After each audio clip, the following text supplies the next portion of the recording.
We've got audio and we've got video, and we are ready to begin. Very well. Shabbat Shalom, my most esteemed friends, honorable judges, LVE tribe, as well as everyone listening. In this rather precious day of Shabbat, rainy here from California, the US of A, which belongs to Shabbat, the 8th of Tevat, of the year 5992 from creation. This corresponds to January 20th of the year 2024.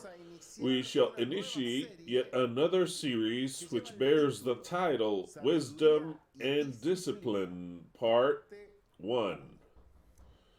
This is a series that's rather special. It's a series that will serve those who wish to apply it to their lives.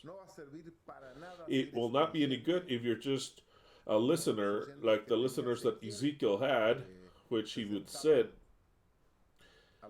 at his feet to listen to him because they liked the way he would speak, they would like his words, but they didn't have the least effort into doing what he would say. Where was that text? That text was in Ezekiel. Let me look up Ezekiel to read it. Ezekiel, I believe, let's go ahead and look it up. Chapter 30, or 32, or 33. I don't know, we'll find it. 33, I remember that name. 33,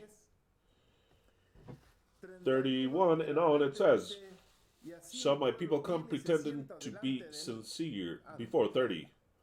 Thy compatriots speak about thee next to the walls in the doors of the houses, and speak one to another. I'm reading in the Spanish DHH. Every one to his brother, saying, come, I pray you, and hear what is the message that cometh forth from the Lord. And they come unto thee as the people cometh, and they sit before thee as my people, and they hear thy words. But they will not do them. They repeat them as if they were love songs, but their heart goeth after the covetousness. And lo, thou art unto them as a very lovely song of one that hath a pleasant voice, and can play well on the instrument. For they hear thy words, but they do them not. Yet this will come to pass, and when it does, they shall know that there was a prophet amongst them. That is the problem that all of you have now in regards to the subject. One thing is to study prophecy, and when you study prophecy, you can accept it or not, you can get excited or not with what you listen to, but you don't have to change practically anything of what you are, because you're listening to an information that could come true, that could excite you. If you listen to doctrine, also it doesn't change you much, because it could change your beliefs a bit, but it doesn't change your person. In very little aspects, you can change from 3 gods to 2 to 1. You can change going from believing that it was a globe and now it turned out to be an absolutely flat earth like this. You can learn many things. But your essence, your way of acting in every moment of your life does not change you. You're still the same person who changed some ideas. Now you don't worship 3. You know that it's 1, but you're still the same person. Now you think that the Messiah does not come from heaven, and it's the same one from 2,000 years ago and resurrected, but actually it's different in that the Messiah is made up by a group of people, and you understand it, but it doesn't change your person. You're still acting under the same circumstances of life, making the same errors, being the same person. Nobody even notices that you changed anything. You're still the same. This study, it is my intention, at least mine, that it make you change if you want to change. It's not a study just to listen to, but it is to put it into practice. And it's the most difficult part because we are used to living in a comfort zone where what I was told, what my mom, my dad told me, my society, my personal beliefs, and I act in the same way that my society, my idiosyncrasy, my own nature, my way of doing things, my I missed another word. Right, there's another word. My traditions, my customs makes me act always in the same way.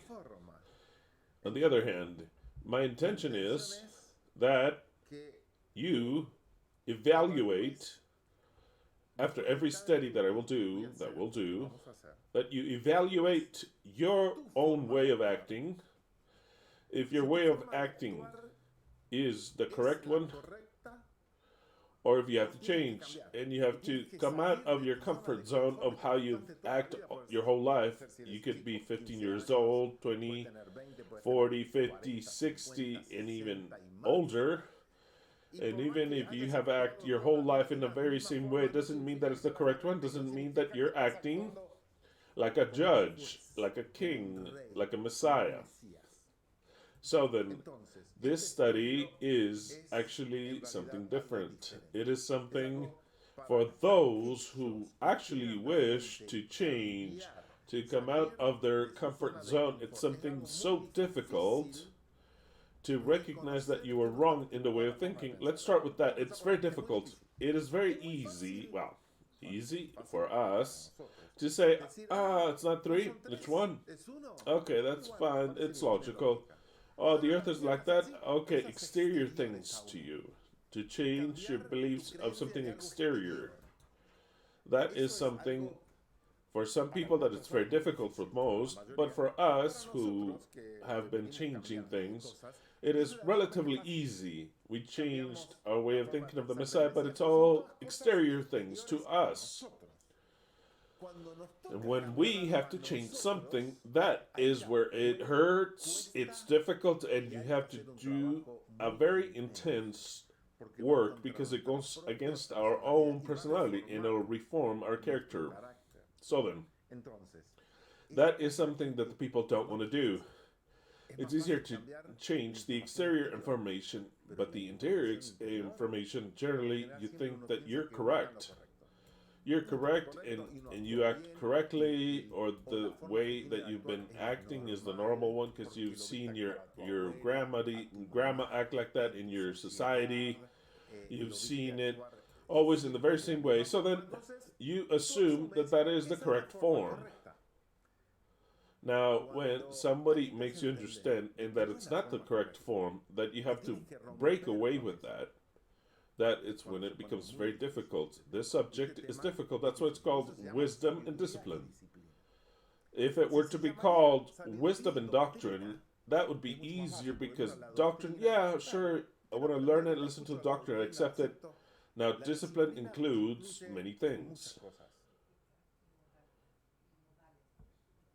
Ethics and moral, as Leslie says, moral, it includes sacrifice, it includes punishment. All that is the part of discipline. It includes that you go against what you've always been yourself. Difficult. Dissonance is produced. You question if you always did the same way, why should you change now? That you've already accepted yourself how you are, and that's how things are. Then that's why the book of Proverbs, which we'll study, as well as other books and everything that I want to give you, is something which, if you apply it to your life, you'll be a different type of person, another type of person. If you don't apply it to your life, then nothing will change. It'll be just another information and nothing else. Very well. That is a brief introduction of why King Solomon initiates his book, a legacy, impressive, very, very, very useful but with a premise that this is based in wisdom and discipline. Very well. Without any further ado, let us begin with a word of prayer. Beloved Yahweh, we give you thanks because you have given us intellect, intelligence, and also wisdom to learn. Now, we rather need to comprehend now, as well as everything that you help us in changing our character, in becoming people that can be praised. I thank you for all this, and I thank you for your presence here in every home with your children. We are waiting for you. We ask all this in your precious name, Yahweh Sabaoth. Alleluia. Yahweh has blessed with one more year of life the following members of the Eternal Truth: Diana Muñiz, Mexico; Nancy Bernal, the US of A; Adriano Matsuyama, Japan; Fernanda Quesada, Exmon, Chile; Jorge Gallardo, Argentina; Adi Perez, the US of A; Sonia Perdono de Yepes de Venezuela; Orianis Isamar Linares, Colombia; Mario Antonio Valenzuela Reles, Mexico; Beatriz Antonio Hernandez, Mexico; Ramon Sebastián Medina, Argentina; Ingrid Exmon, Chile; María Guadalupe Serrano Martínez, Mexico; Mónica Zapulco, Mexico; Henry Adán López de la Cruz, Guatemala. And we've got something very special that has a birthday, which is the Eternal Truth. Tomorrow, we will be on our 15th birthday ever since the 21st of January of the year 2009, when we fixed that name as a ministry legally per se, with a site that is called the Eternal Truth. But if you see, already with Ariel, Gabriel, and well, I believe also back in that time, Ale was there. Ale, Leslie and I, we had been speaking about the name, and it wasn't that name exactly which the ministry was born. It was some days prior to that with the name, until we were able to get it legally, but this was some days prior to that. But if you see, look at the date, January 21st, and if we're talking about that was born 2 weeks ago in the chat of how it's going to call that the need to make a ministry was born. As it turns out, if you look at it, it is very possibly, and I don't want to assure this because I could almost assure this, it was born during Hanukkah. Because we used to not celebrate Hanukkah or Christmas or anything. But some days, 15 days prior, in the first days of January, what it means actually it was a Hanukkah feast, and how appropriate, so that the light of the world to be precisely Hanukkah. Very appropriate.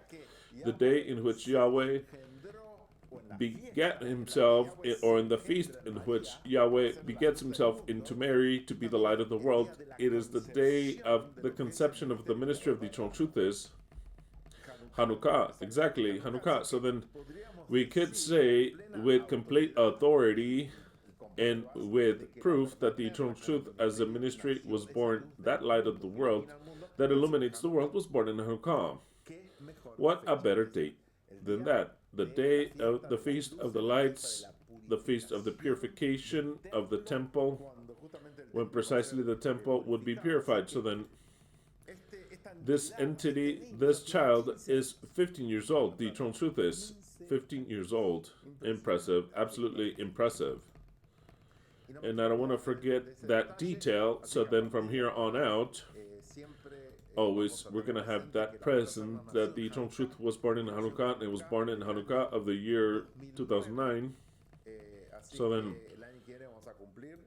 we will have this year, or when the year changes, next Hanukkah will be 16 years old, and so on and so forth. So then 15 years old is the ministry of the Eternal Truth. Impressive.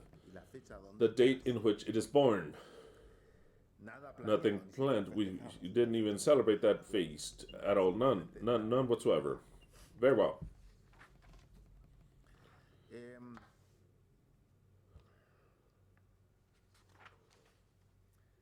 Shema Israel, Yahweh Eloheinu, Yahweh Ekhad. Hear, O Israel, Yahweh our Elohim, Yahweh one is. And that we could also dictate as the beginning of wisdom. There is no wisdom at all whatsoever if you don't understand that the Creator, that the owner of it all, the designer and only Elohim that exists, is one alone. So then, the very beginning of whatever religious wisdom or whatever else is to understand that there is a Creator, one alone, and His name is Yahweh. From there on out is when wisdom starts to expand. But if you don't have that, if you think that it's two or three, you cannot obtain wisdom, because every conclusion will be erroneous about the Messiah, about worship, about who came here. It'll all be erroneous.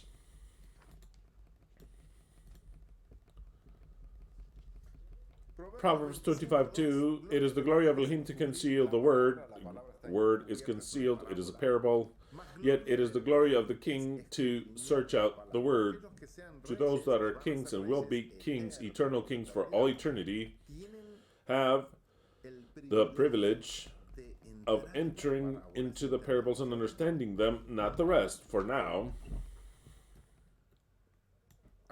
here we've got Eddie, a satanic character, already satanic. You've got Eddie with the Argentinian flag, and he's protesting because we read Malachi 2:17, which reads, "Ye have wearied Yahweh with your words. And ye say, in what have we wearied him? In that ye say, whomever doth evil pleaseth Yahweh. And in such he delighteth, or else, where is the Elohim of justice? Where is the Elohim of justice?" Very words that were like what Yahweh himself said. We don't understand the very beginning of it, of what reason, of if it's the ones that we repeat or whatever. But at some point in time, about to die, he said, my God, why hast thou forsaken me?" It's like, where are you that you've forsaken me? He himself says that.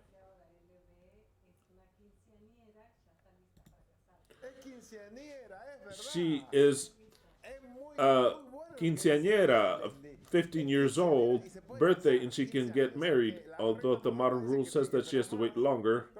But at 15, now if the parents give the permission, she can get married. Is it or not?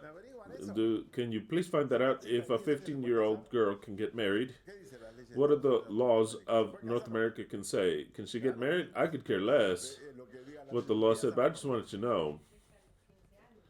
But she's ready. Exactly, that is the celebration. We present her to see who takes her. We put her on the stand to see who will take this 15-year-old. Exactly. Very good, Leslie. Already this quinceañera, the bride of Yahweh, is 15 years old, and she's already ready to be married. And she has high standards. She says, I'll get the best one or nothing, or absolutely nothing. She has high standards, this quinceañera. More than a prince, she wants the king of the universe, not just a blue prince, but the king of the entire universe. Exactly. Very well.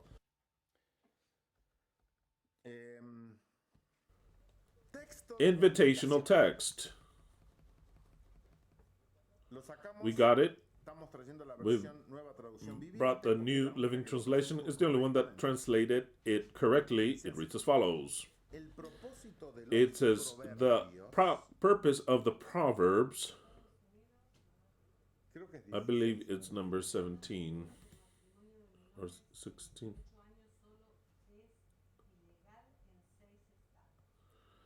Oh, under 18. We have to wait 3 more years. 18. We don't go by the rules of the US of A, but the rules of Yahweh, which at 15 years old she could get married, and before also, but 15, it's an ideal age. Exactly, 15 years is an ideal age, prophetically speaking, mind you. Proverbs 1:2, New Living Translation says, their purpose of the Proverbs is to teach wisdom and discipline. That is why today's subject is called Wisdom and Discipline. In many states, it is allowed to get married at 15 with the consentment of the parents and judicial approval. Okay, so then it is possible. Wisdom and discipline, and it's not called wisdom and doctrine because I've already explained that, but we're going to go more into depth. This is a subject of introduction. To tell the truth, I don't want to make it too long, because if I make it too long, you receive lots of information. What I care about now is not how much you receive, but that which you do receive makes you think, and that you become a judge in your life. Not you're going to judge your acts, not others, your own acts, your way of thinking, your way of acting in regards to what the true wisdom is. That is what it's so important this subject is. It is a part of the education of a king or a queen. The purpose of the Proverbs is to teach wisdom and discipline, and to help people to understand wise sayings. The wise men have a natural wisdom, intelligence.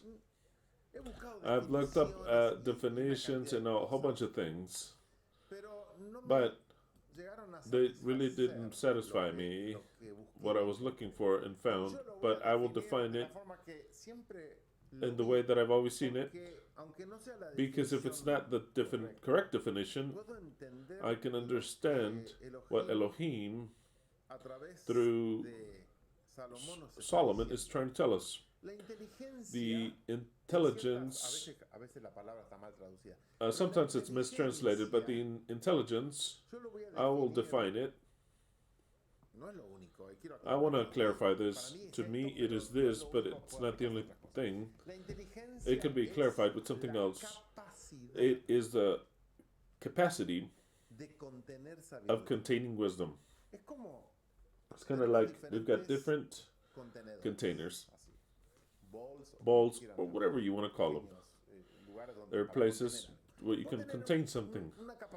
I can have a small capacity, so then we'll put wisdom. Let's suppose that it's water, and it's got limited capacity, and anything that gives it wisdom will not enter. It'll pour out of it because it cannot contain anymore. It has gotten to its limit, and nobody gets to its limit, because those that have little intelligence also don't fill everything with wisdom. They fill it with something else. But let's suppose that there is a limit of 50 cubic centimeters, so then I put water in it, and 50 enters in there. And if I want to add more water, no more can enter, because there's no more capacity. It is the natural capacity that that bowl or the individual has of absorbing, of receiving wisdom. Going past that limit is kind of like the words don't enter, they cannot be contained, they cannot be processed, and they cannot apply them. There is another one that thinks instead of 50, 100, and this one has twice the capacity. That you have capacity doesn't mean that you have wisdom. It's different things. The intelligence, I know that it means other things also, but the intelligence, I define it today like the capacity of containing wisdom. So then a person that has 1,000 will have way more wisdom, because it has the capacity of containing it. The rest doesn't. To some limit, so that we're limited, we're completely limited, of course. Everyone has a limit. It's with the same thing as with something else.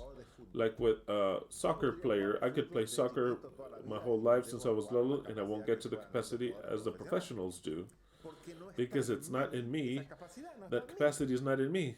So then, no matter, I could get to my limit.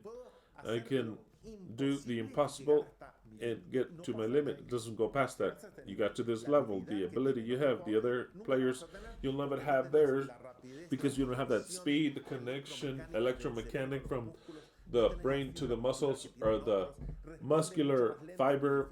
My muscular fiber is a lot slower, so I don't have that music. How can you make a person be a great composer? You can't. You can't. Either you're born with it to be a composer, or directly you can try it your whole life and be a mediocre composer. Mediocre. That's it. It's over. To sing. Not all sing. Not all sing. You can learn to sing. You can learn to be in tuned, but to make your voice marvelous, you can't add anything to make it marvelous. You can get to your own limit, and from there you can't pass. You can't pass that. No matter if you try it, you will not be able to pass your limit because you have a limit. Intelligence is the same thing. Our mind has a capacity, and that is a part of many things. A part of what Elohim tried to give us, part of the genetic of your parents, part of the food that you received, the nourishment that you received as a child, and how your parents woke up in you the capacity of your mind since you were little. If you had a drunkard as a father and a mother, there was not the best, I'm going to say, not the best mother, let's say. She didn't wake that capacity in the child of being a brilliant person. So then, when he is older and he wants to develop that part, he won't be able to develop it because already it was not formed that way, and all the connections of the brain work in a way that's very crossed, and that's as far as he goes. That is no excuse so as to not get to our greatest potential. There are people that try to speak, they take courses, and they're not good preachers. They're not. But even if they try and they practice, because to speak is an art, and an art, aside from the fact that you can learn certain techniques, along with you how to apply the words, how to put the emphasis, it has to go with your voice, which are your movements of the body, in other words, your body language, your grace, the grace. How the fuck can you develop it? Just a little bit like this, but you're born with grace. There are people that are born with grace and others with disgrace, and they are disgraced for their whole life. My mom would say some people are born to be stars and others are blown up. Exactly. So many things play an important role, and that starts since the very conception. If the mother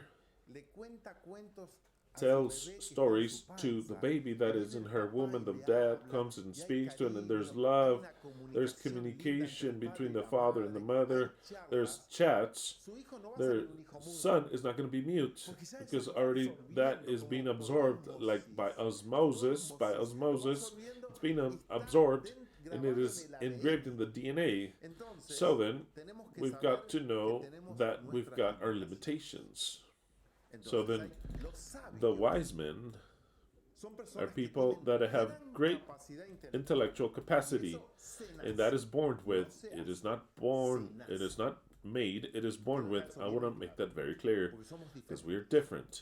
Absolutely different. Every person is a different God. There are gods for war. There are gods for playing soccer, gods for playing basket. Mesley would not play basketball well. No matter how much he would practice as a child, he and Maradona says, we want to be basketball players. And some black guy's going to look at them and says, you ain't dog shit. It says, no, we want to play basketball. We're going to play like you, like Michael Jordan, for example. So then when we accept that we're different, that declaration that we're all the same is a lie. It's just like that. I want to begin. If you want to be wise, you have to start to correct certain things that tells we're all the same in humanity. No, nobody's the same. There's no one the same. Because if we were all the same, we would take Messi and Maradona all over the place. And we don't get that. Geniuses and a whole bunch of things. We don't get that. Even if they try, we don't get that. So then, what equality are we talking about? There's none the same. We're all different gods. That doesn't mean that the people can't have talents. Yahweh tells you He gave 1 to one, 5 to another, and 10 to another, and go and complain to Him. If you give Him one, why did you give Him one? And shut your mouth. That's it. It's all right. Just gave you one. I give you one. Why did you make me ugly and didn't make me pretty like Christian? I made you ugly. I want to have grace. You don't have it. You don't have it. And that no, you have to play with what you've got. That does not take away. That does not take away that you have to develop yourself to your greater potential. That is your premise. If you develop yourself to your greatest potential, then when a blessing from Yahweh would come, He will be very generous in giving you things that you've never had. But if we do not place, if we're not faithful in the little that is given to us, how will give us more capacity? If we give you capacity like this, and all you have within you is reggaeton, you've got, I don't know, stupidity, just gossip, wickedness, and just a little bit of wisdom. If I'm the creator, I look at you and I say, and you say, oh, I want to have more capacity. What for? I would say, to have more reggaeton in you, to buy more of that dog shit music, to think the way you think, to continue to act the way you act. No, if you would have demonstrated to me that in your small capacity you filled it with wisdom, I would give you an enormous capacity because I know how you'll act. But if in that little you were unfaithful, I cannot give you a greater bowl. Do you understand what I'm saying? Well, this is wisdom and discipline, so you understand. How many want to stay or leave? The door is open. I always leave the door open there. Open.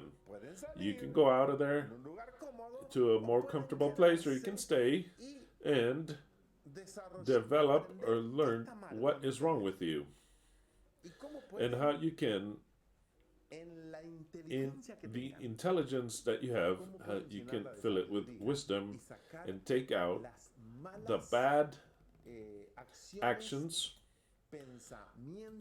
false thoughts, and inheritance that you have. Very well. So then, intelligence, I define it as the capacity to be able to contain wisdom. Wisdom is something that comes from outside. No one is born wise. No one's born wise. Wisdom is acquired. It is acquired because somebody gives it to you, or because God gives it to you, or because you yourself give it to yourself by learning from your mistakes. So then you go through life, you make a mistake, and you say, that is not how things are done. I'll do it different next time. So then that is your wisdom. That is yours. Others, there are two forms of learning wisdom: the good way or the bad way. The good way is when you hear a wise man and you absorb wisdom.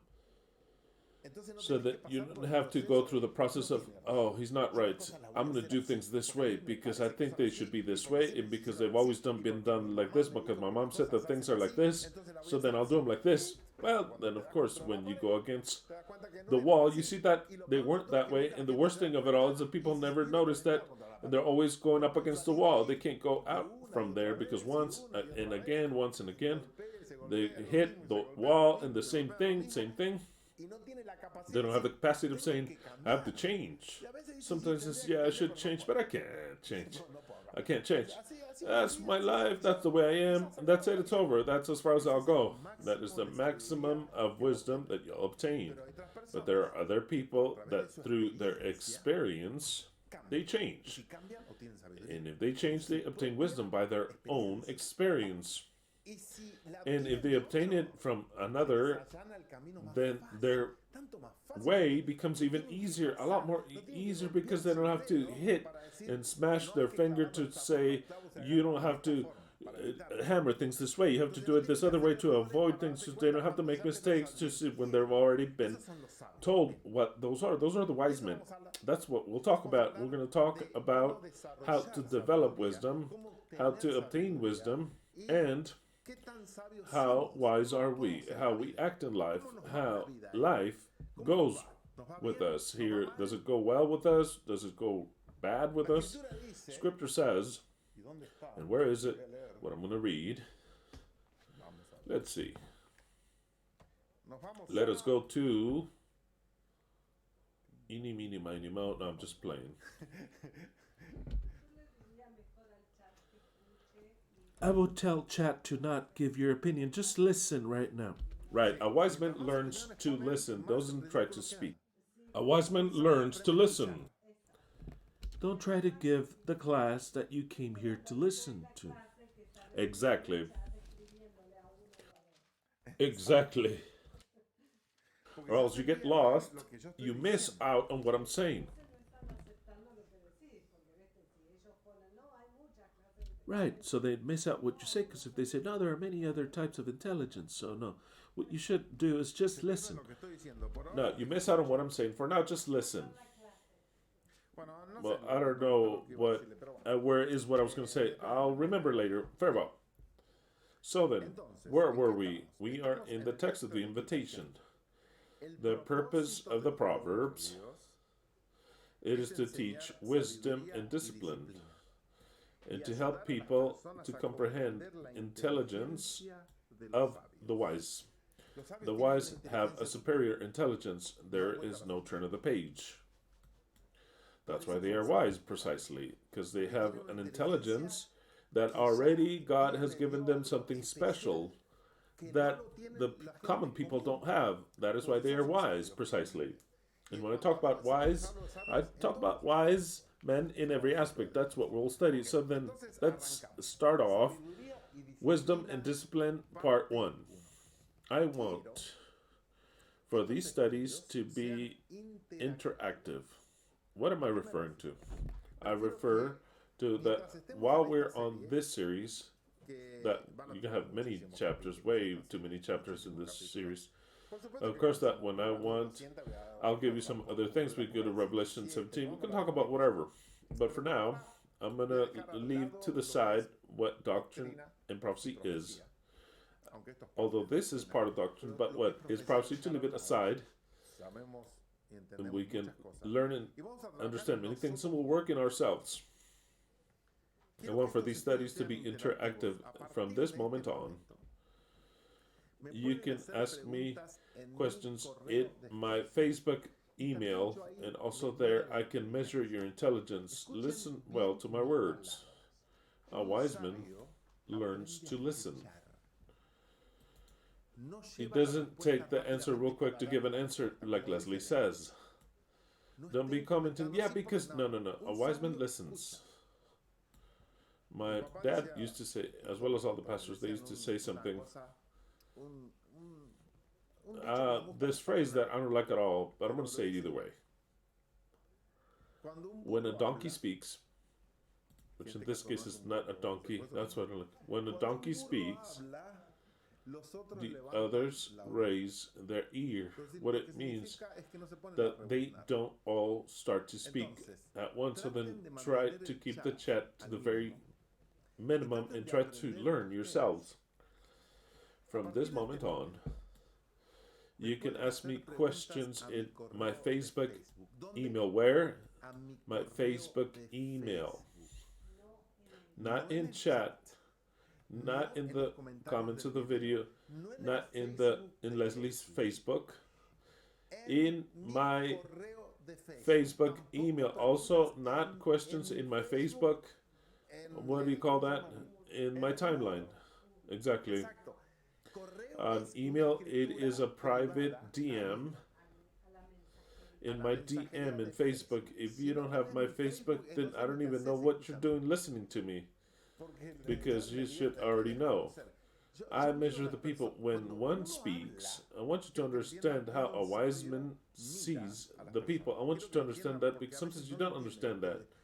And the first thing that comes to your mind, you say, and that's what you should not ever say. I'm going to give you rules so you understand them. Never say the first thing that comes to your mind. Because it's most probable that you look like an idiot. So then, before saying the first thing that comes to mind, you have to learn to listen. To listen. To stop and listen. And this is a teaching for judges. Everything that I'm teaching out for, it's for judges. Humans, without training, being trained in wisdom, as soon as they speak to him, he's already made a judgment. He stopped it. Oh no, because you said, and he's already stopped conversation. It stopped. As soon as he heard a word, the wife, the husband, the friend, whatever, says, no, because you said, and that's it, it's over. The mind is closed. He doesn't have the capacity of listening. Instead of listening to what the other is saying, and when it's turn to speak, he will speak. Listen with attention to what I'm saying. You can ask me questions by private email in my Facebook, mine, Cristian Silvas. From here on out, throughout this whole subject, questions that have to do with today's subject, not when. If there's an anecdote and there's a question, then of course I could care about it. I could care about it because I could give many aspects. But in what you give me material to correct it. Because generally I'm going to have to correct you. All the things that you tell me, it is the material that I need to teach you yourselves. So then, don't be afraid to ask, because I'm going to try to, all as anonymous, unless it slips my mind, it slips out and I read, Luis or whatever, but I'm going to try. There's no need for you to say anonymous. I'm going to try them all anonymous. So then if you write to my Facebook, at the end of every study, I'm going to dedicate some time to answer the questions that have to do with what we're studying. Not because there's only one God. Not about why is there only one God. No, that would be an insult. I'm going to try to contain my insults, but I want you to understand well questions that have to do with what we're studying. Okay. Second of all, you can continue to ask questions during the week, which are questions that have to do with the subject, which if they are interesting, I will read them the next Shabbat, because it's very necessary for this interaction, because I want for this to be like a class. I don't want you to only be listeners, but also that you are active listeners and that you can write to me about questions. Am I doing well in leaving or allowing my husband to do this or my son to do this? Am okay in worrying things, questions that you want to ask me, and I'll answer you wisely if I can. If I don't have an answer, I'll say, I don't know. Right now, I don't have an answer. I'm very, very honest with you, because if you ask me things that go way past what I know with my wisdom, then I'm not going to answer you. But I want there to be an interaction between us, an interaction between what we're studying and things that happen to you. Because if you're going to be judges, then you cannot have an idiosyncrasy or a wrong way of acting, because you won't be able to act like a judge. If you haven't learned to be judges now at this level of life, how will you be judges where you dictate things that are very with what the life of the people what has to do with the life of people, to help them or punish them or to do whatever? How are you going to be a judge? So then I want to be very clear in that aspect. The questions, they're all welcome with the subject that we're studying, and if I can answer them, I'll answer them. If not, I'll present them either way. Very well. So then, at the end of every study, I'll answer, I'll read the chat, and also those of the week that you've been asking. Very well. I want it to be a very different study, this series, very different to what we've been doing, because I want, as a group and as people, for us to get to a unity that's even greater. Very well. I haven't understood this. You know that you can write to me. Today I got up to date with the email that some days that I had, sometimes there's no time, some things I don't have the urge. I have to do it by discipline to start to read the letters and answer, because in the videos that you send to me, the questions that you send me in certain things, it's kind of like sometimes I leave it to the side, this interaction. But I'll make a commitment, because we'll have a greater interaction with these subjects. Very well. Let us go to 1 Kings, the first book of Kings, 3, 5 through 15. I'll read in the Spanish RV 1960. 1 Kings.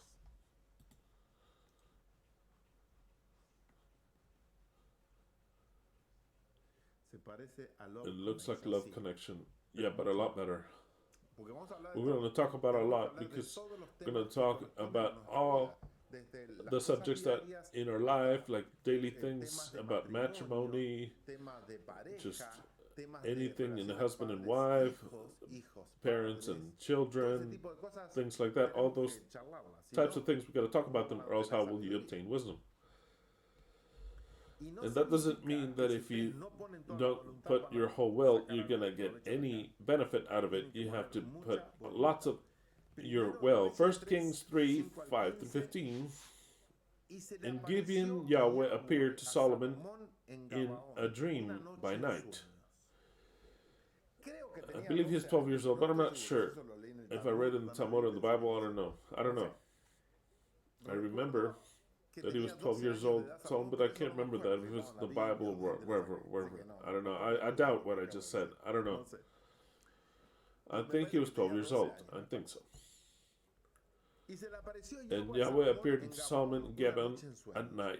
And Elohim said, "Ask what I shall give thee."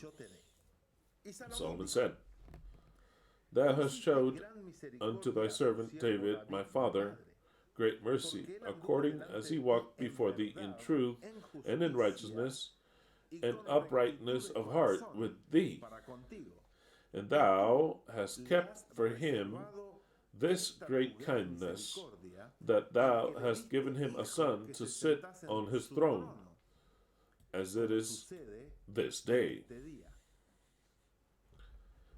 And now, O Yahweh, my God, thou hast made thy servant king instead of David, my father." So I believe he was 12 years old. I don't know. I don't know where I got that information from. Apparently he was older, but I don't know. He says, "Now, Yahweh Elohim, thou hast made thy servant king instead of David, my father. And I am but a little child. I know not how to go out or come in." That is a phrase in Hebrew. I don't know how to enter or out. It's like I don't even know how to begin or how to walk. I don't know anything. I have no experience. I don't know anything. I don't know anything. I don't know anything. Not where to start or where to end. I don't know. It's like you, kind of. "And thy servant is in the midst of thy people, which thou hast chosen, a great people that cannot be numbered nor counted for a multitude." Of course, it is a biblical language. Of course, we can enumerate and count, but when it's way too many use that language. "Give therefore thy servant an understanding heart to judge thy people." What a tremendous phrase that Solomon tells Yahweh. "Give therefore thy servant an understanding heart to judge thy people." that I may discern between good and bad. So then he asks something that generally people don't ask for. They don't ask for. He asks for wisdom to judge and to discern, to know what is good and what is bad. For who is able to judge this thy so great people? And the speech pleased Yahweh that Solomon had asked this. And God said unto him, because he could have asked for anything, give me money, what would you have asked for? Of course, you already come with the information that Solomon asked for this, but you have to be before Solomon. What would you have asked for? What would you have asked? Some of you would have asked, because I know you, because you write to me, you would have asked for a girlfriend. Terrible. You have one track, I want a girlfriend, Yahweh doesn't give me a girlfriend. I tell you because you write to me. You have that in mind, like priority number one. I need a woman. And God appears, what do you want? Give me a woman. Okay, here's a woman. There, stop fucking with me. Others would ask for money. Who doesn't want money? Money is, cash is happiness. I tell you, what Kristen said, cash solves almost all problems. Almost all. Because cash, well, this is pure wisdom, okay? I don't care what your mom said, that money doesn't bring happiness. Poor people say that. Starving people. The poor, starving people that cannot know how to earn money. It says, oh, money doesn't give you happiness. Just like the fox that cannot get the grapes up there and says, oh, those are dog shit grapes. But since she doesn't have access to those grapes, it says they're no good. Do you know that? You don't know that? You do? The fox looks up and says, oh, those are green because she cannot get, because they're higher than she is. So then, cash.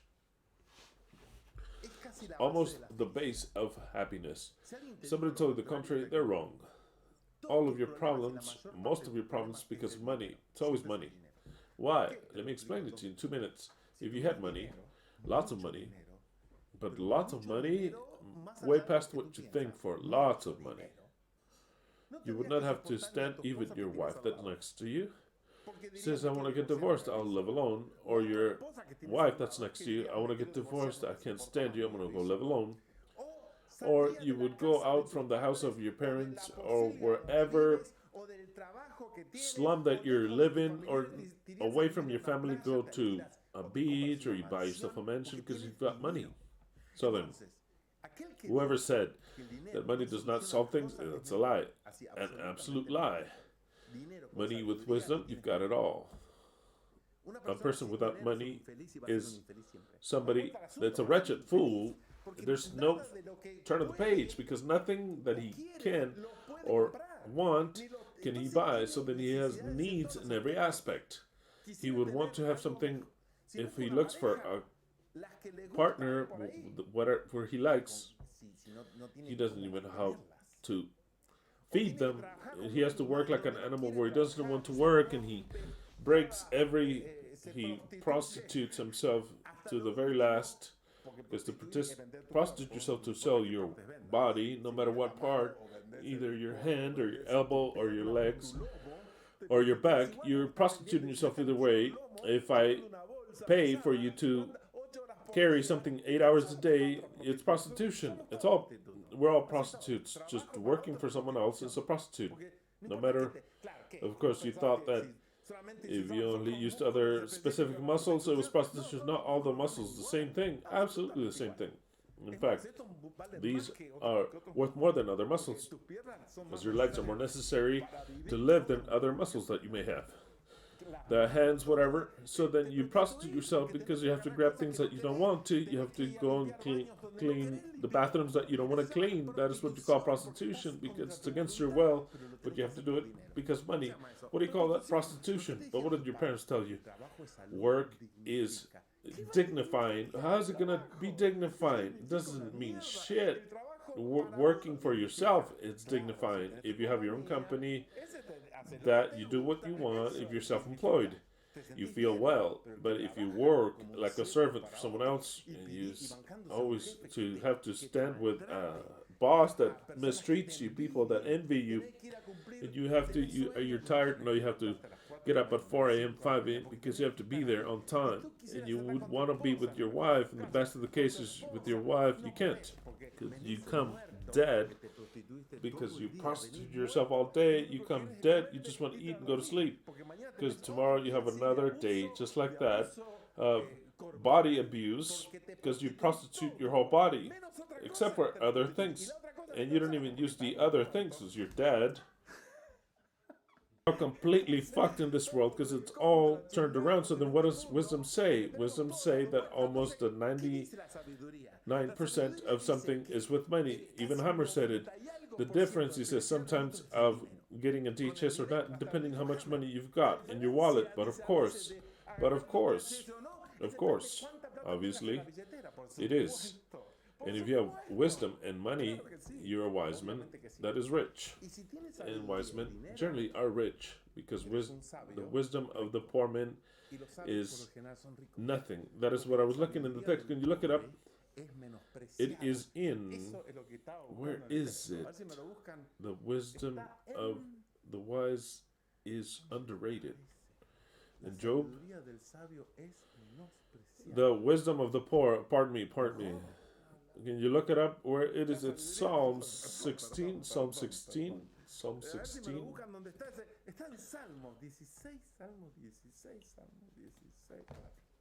So then today we are eradicating that the poor are good and the rich are bad. No. Part of happiness is to be rich. Which is Ecclesiastes. Oh, Ecclesiastes. Okay, let's see. Ecclesiastes, yes, sir, it had to have been. Exactly. Ecclesiastes what? That's the one. Ecclesiastes 9:16. I'll read in Spanish. DHH, maximum wisdom to the max. 9:16. 9:16. No, 9:16. No, pardon me. I was in a different chapter. No, 9:16. 9:16 says. Ecclesiastes, right? 9:16. Then said I, wisdom is better than strength. Nevertheless, the poor man's wisdom is despised, and his words are not heard. Exactly. What does the wise man Solomon said? If you're poor and you give wisdom, don't teach, because they're going to say, what do I think? And any of you, if you were so wise, you would not be poor. Because wisdom gets you out of poverty. So then come and give me any advice. It's kind of like when Armando would give us advice of how to raise children. Same thing. I'd say, Armando, first have children and then come and give us any advice. No, because Maria Montessori, an exemplary mother, had a child. She gave it to whoever who knows whom, because she couldn't take care of it. That's the exemplary mother. You tell me, Maria Montessori, but please, how can a person that doesn't have children can give you tips? Can give you a tip here and there, but really, they're going to teach you how to be parents. First, be a parent. That's a minimum example. Absolutely, a person that is homeless on the street, you're not going to ask them for wisdom advice of how to have money. It's obviously that you won't. It's obvious that you won't. So then, even if you were a rich man, let's give the advice that he was rich and he fought for everything, lost everything because of a terrible mistake. And he has wisdom to give you. He says, look, I was rich, and I want to tell you, or what you shouldn't do, what you should or should not do. You won't listen to him. You're like, yeah, sure. Maybe they scammed you. You could listen to. Did fraud against you. You're also not wise. You're rather on the side of the dummies. You understand, right? That is why Solomon. How does the book of Proverbs begin? You know, how did the book Proverbs begin? The book of Proverbs begins, and here I start with pure wisdom. This is the Proverbs of Solomon, the son of David, king of Israel. First thing, he gives a maximum title. These are Proverbs. Just anybody? No, it'll be the king of Israel. Pay attention.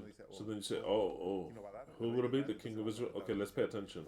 Because if it was the homeless of Israel, this is the Proverbs of Solomon, son of whomever, who is some homeless guy in the streets of Jerusalem. Who the fuck will read that? It says, but those are good to wipe your ass with. Those are your proverbs. But how does a wise man do? He gives you the title. He says, but of course, who of you noticed of how Solomon begins? I mean, it's so clear. You notice, why didn't you notice? Because you haven't got to that level of wise men, of how wise men speak. Why wise men speaks? These are the saints of the wise that say, this is my title, pay attention. And you subconsciously pay attention, because who's going to say the king? Oh, then the king will make you listen. Very well. That is as an example. This is an example. Very well. So then what are we?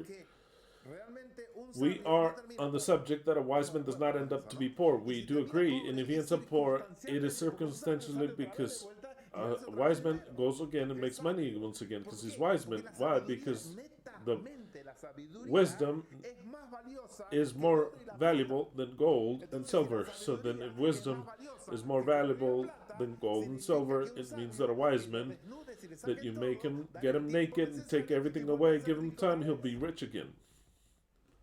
So that what happens with you? Ask yourself, what happens with you? You always say, I don't have anything. I am prostituting myself every day. What happens with you? Ask yourself in your mind, what happened with me during all these years? Why don't I have a new car? No, because it's too expensive. I'm going to have a new car. You have to pay for this. No, forget about having a car. Where are there guys that have 5 cars? Because they stole. That's the excuse is, I'm an honest person. They're thieves. Now that's quickly. That's what they say. And I know it's going to accommodate you. I told you this is going to accommodate you. You have to ask yourself, why are you poor? Why are you miserable? And why don't you have more? The answer is in you, because you're not wise. That's the only answer there is. If you don't want to listen to this, there's a door, because a wise man has money. There's no turn of the page. There's no turn of the page. A wise man gathers money because money is part of the fruit of wisdom. He doesn't even try to have money. His wisdom makes it for everything to work, and money comes on its own. If money has never come to your life, there's only one answer, which is harsh for a mind to accept it. It is because you're little or no wisdom. Because in every action of your life, you didn't choose the right one. It's not that you chose bad. You don't need to choose what's wrong, what's bad, but what's wrong. In everything, what's wrong? Between two things that neither of the two are sins, which do I choose? The wise man knows what to choose, and the other? He says, but already he chooses the wrong one. So then how do the years pass and they end up how? Wrong. Now, if it goes well with you economically, if you do well, then you can consider yourself a person that's pretty wise. I'm not talking about that we have to be millionaires. I'm talking about that we have to live well. So then all of those in the eternal truth that live well, you have to start to think, I've done things well, correctly, or else I'll be with someone else that doesn't have absolutely anything. But that is a part of wisdom. So then let's go back to what I was saying. Money, it's almost happiness, just like that, as simple as that. With money, you can live so well, without any problems, unless you stupidly get yourself into problems. Of course, a boxer, a poor person, that has never handled money in his life, becomes a boxer or a soccer player, or he wins the lottery and wins millions, and he has ruin assured in his life. Why? Because he's not wise, and wisdom, the non-wisdom with money is complete disaster. It is clear that it's complete disaster. It's absolutely clear. Do you think that the Rothschilds are wise or not? They're the wisest there is. We could criticize them and say, they're wise. They're wiser than us. Why? Their life tells you how wise they are. They're wiser than us because they know how to handle their finances. Because they have done things correctly so that in economy responds the intelligence and their wisdom. Of course, they're intelligent people, super intelligent and wise. But they apply it with wisdom or else they lose everything. Mike Tyson. I remember when Mike Tyson used to watch when I was in Mike Tyson, he would kill everybody in 15 seconds. The guy earned, I would risk more than $700 million. I had read something like that, but it's way too much money. The guy ended up in jail. He lost all the money. And you say, how is it the intelligence of Mike Tyson? There's the answer. There's the answer. The answer, there's no need to even say it. No need to say it. How is the capacity of fighting Mike Tyson? I mean, don't even mention it. He was an animal. But from that, for his intelligence to be an animal? No, absolutely not. That happens in so many things. Money was not his ruin, it was his small intelligence and wisdom that ruined him. But money can accelerate that because there are guys that don't have wisdom, but they are limited because they don't have money. So then they're always protesting at home. It looks like they're a good guy, he's limited, doesn't do things so wrong. He goes and works like an animal, prostitutes himself all day, comes back home, has his wife, he's not happy, but all of a sudden he wins the lottery. The guy looks for women, abandons his home, dedicates himself to alcohol, he dedicates himself to playing, gambling, to what the young man that received the inheritance, what was his name? The parable of the what? The prodigal son. So then receives all that, and money accelerated that he was not wise. It's not that he didn't look evil, but it was only because he didn't have money. Because once he had money, he demonstrated what he really was. Money multiplies what you are. If you're a good person, then money's not going to change it. It'll make you even a better person. That's difficult because people don't have that. But if you're a bad person, then forget it. Money will multiply your fallacies. Do you understand what I'm saying? There are many people, so as to not say all of them, they don't have the possibility of doing evil. That's why they can't go with those women that they wish they could be with because they have no money. But if they had money, then forget it. So then, the good father that he would look like a good husband, he was not so good. He was just limited because he didn't have money. That doesn't mean that money is not the base of happiness. It is. Just like that, it is. Why? Because it solves almost all the problems that we have. And if to that you add knowing what health is, to know what the true Elohim is, and of course you're a happy person. Happy because you can know the true Elohim and to know what health, and actually you cannot have any money and to live badly, and you'll pay the consequences even like a DHS because of living in a place that is displeasing to live in. Okay, you understand what I'm saying. Okay, then going back to what we're in, what would you have asked for instead of Solomon? Without knowing the story of Solomon. That is the secret, because the secret, but they've told me since I was little, wisdom. But of course, we are to have a base in that story. Very well, moving on. And it pleased, it says, and it pleased before Solomon, for Solomon to have asked for this. And God said, because you have asked this, and you didn't ask many days for the life, lots of life, I want to live, I don't know, 200 years old, or eternal life.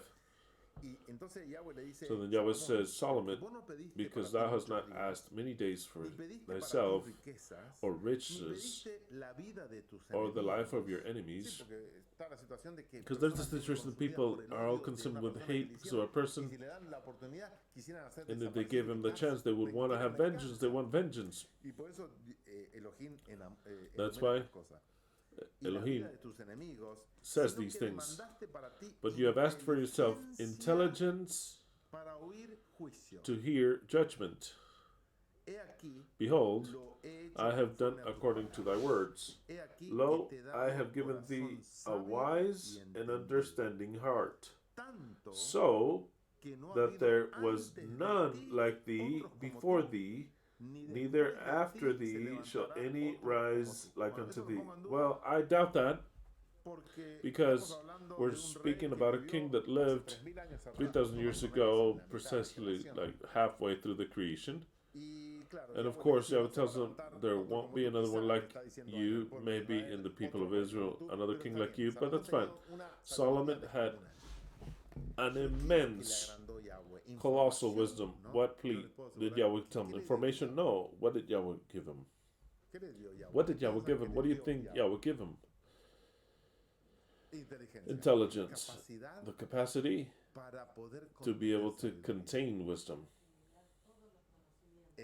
to assimilate all knowledge. Exactly, to be able to assimilate all knowledge, because Yahweh won't give you another thing that it could give you, but won't give you information, because if it's not your own information, how's it gonna, what's it going to give you information like the Matrix? I want to do this, and you download something. No, it doesn't work that way. Yahweh, the only thing that he did for Solomon, what I understand, he amplified the capacity of containing.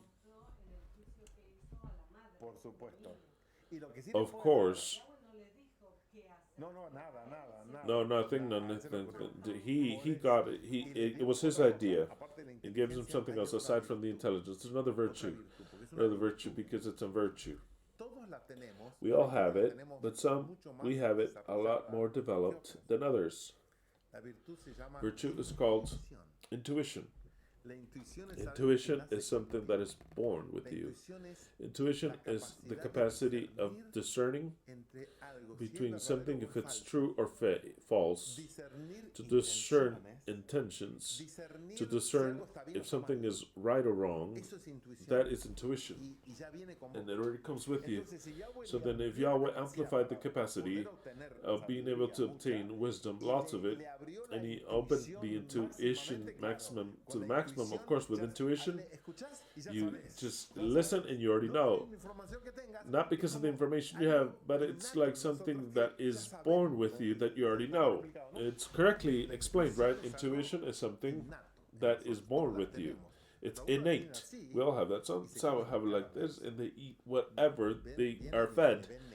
They come and sell whatever. They marry the wrong person. Entirely the wrong person.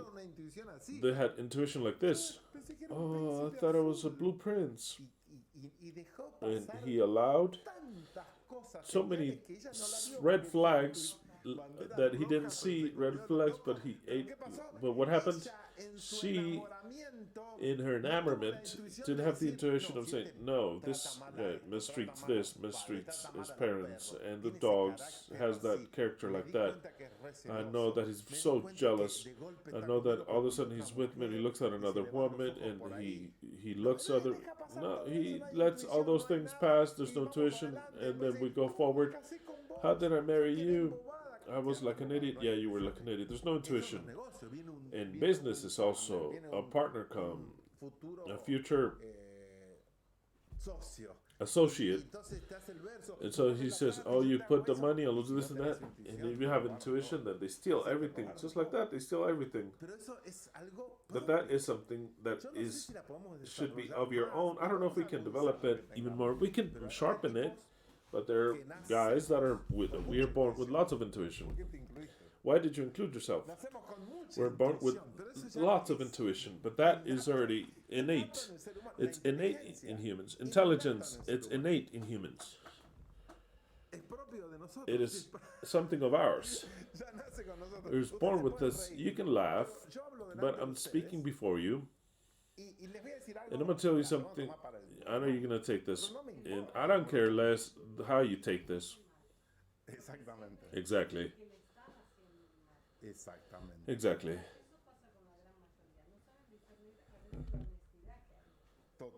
People don't know how to discern the honesty. They take it incorrectly. That's what we call intuition.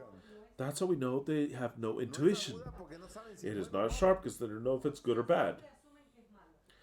They always assume that it's bad. And that is not what it is to have intuition.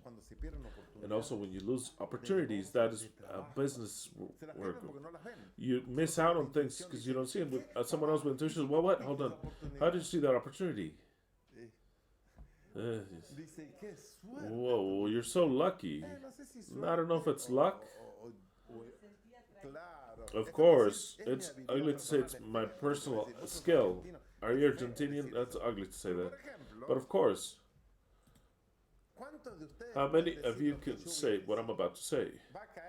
This, I know you're not going to like this, but it's part of the teaching. I'm sorry, but I have to teach it. Or else who am I to teach? I look back in my life and I say, how many things that I make mistakes that I would change as little. I've made so many mistakes, but very small things, just like that, very small things. I had made lots of mistakes, small mistakes, that helped me to develop my intelligence even more, and my intuition even more. Then it's a mistake, oh yes, like this, like that, okay, then next time, I know how to correct it. Greater mistakes that it says I want to turn back to, no, zero, just like that, zero.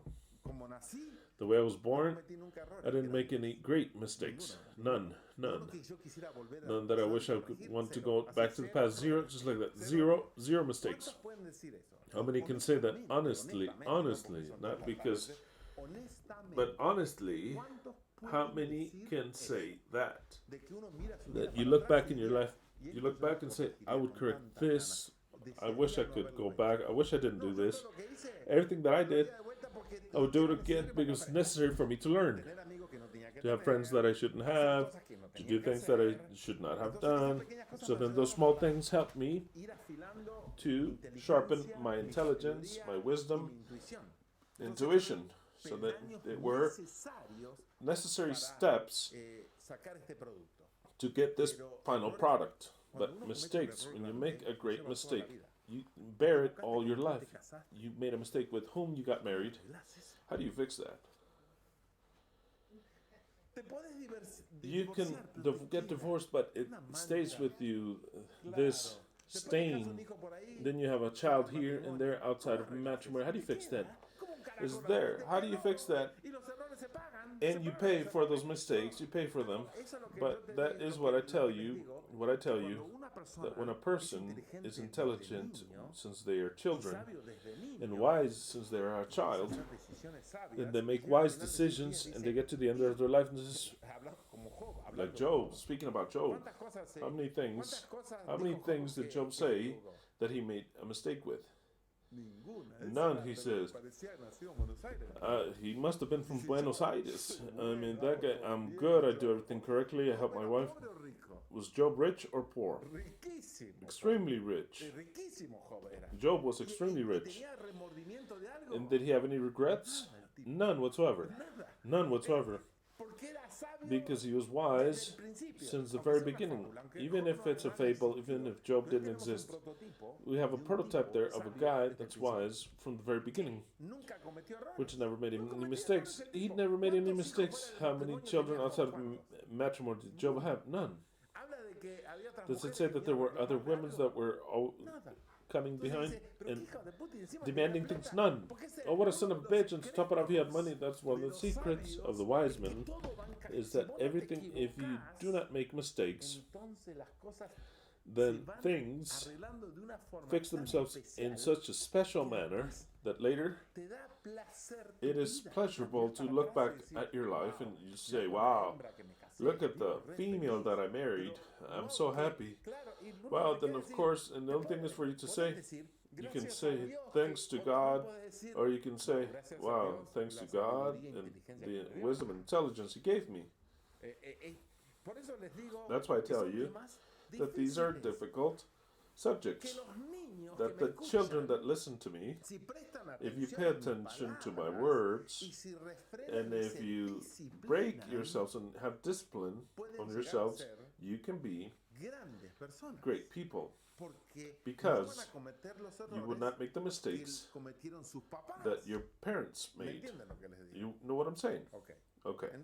So then, the secret is in that when you start to apply these principles, as soon as possible, you'll fare even better. Now, if you make mistakes, doesn't mean anything. That means that now you can put them aside, and from here on out, you have to start to fix your life to get to your maximum potential, no matter what mistakes you've made. I'm not condemning absolutely anyone. What I'm saying is that as long as you apply wisdom as soon as possible, you'll always do better.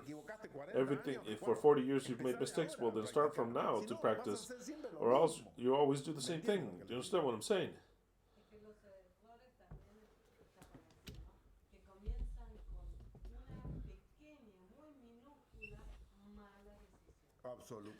Mistakes start with a very minuscule decision. Exactly, absolutely, and that bad decision takes you to another bad decision. Exactly.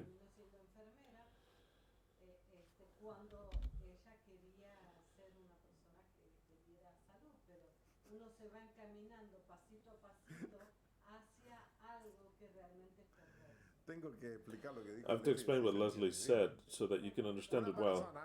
A person that was against the shots before us, that came and told us, that is wrong, don't put that on your children. We learned, and in favor of the correct nourishment of what we used to believe back then, vegetarian, no sugar, lots of juices and all the rest, and to take them out of the school and then go directly from here to Argentina the way she did, looking for a place that is healthier for her children and away from the pernicious American society and all the rest, and blah blah blah.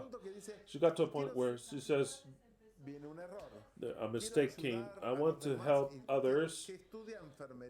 And she studied what? Nursery, to be a nurse, to be an RN. That's the greatest mistake right there. It is a small mistake that takes you to another mistake, and another mistake, another mistake, another mistake, and you end up in a horror. Because this person ended up injecting chemotherapy on all the sickly of the crab for years. You say, wasn't this the one that was against this one already? And she applies chemotherapy. And how you descend like an Iron Maiden song that says that the path to hell, the road to hell, is paved with good intentions. The road to hell is paved with good intentions, but it takes you to hell. It is a good intention, but wrong. And another good intention that's wrong. And when you least expect it, you're in the very hell. Why? Because you didn't take one correct decision.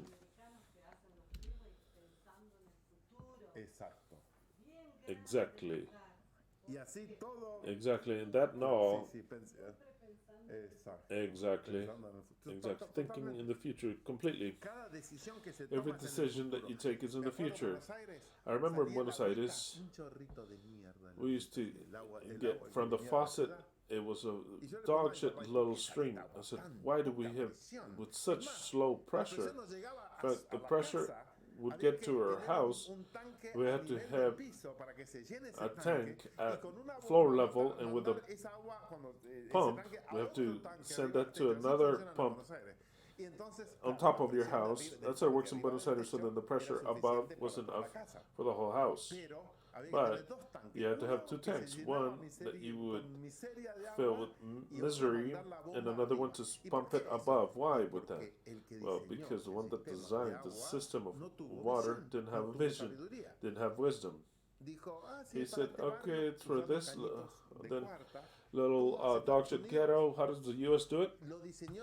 Designed it since the very beginning, at least in the modern cities, with brutal pipes that were necessary back then. They weren't necessary, but greater the capacity of what would be needed, knowing that this would grow. Undoubtedly. And if they were too small, they would break everything and change it. That's the way. And how's the pressure here? My dad came. He was in love with the pressure in the water. He would grab the hose. It was comical. He said, this guy's sick. And he would start to spray. He was hypnotized as to how beautiful is this water pressure. Because here you get with brutal pressure. He was in love with the water pressure here. You remember that, Leslie, right? It was so crazy. He was so crazy because with that little drizzle that you would get in Buenos Aires, dog shit little drizzle here with such a pressure, you have to grab the hose because it looks like it's from the firemen. Lots of pressure. Sometimes it breaks your pipes. It's brutal. It's good for everything. There's no tanks. Pressure comes directly. Brutal pressure. Why? Because things are done 1,000 times better than in Argentina. If I go to Mexico, which I haven't gone there, and I don't even want to go there. I go to Mexico, go to Tijuana, and I look at the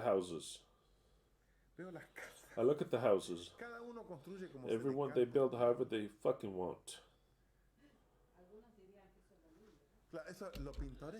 Oh, they would say, oh, that's what's pretty. Oh, you see buildings here and there, just whatever, with gates, building above where there's nothing, there's no code.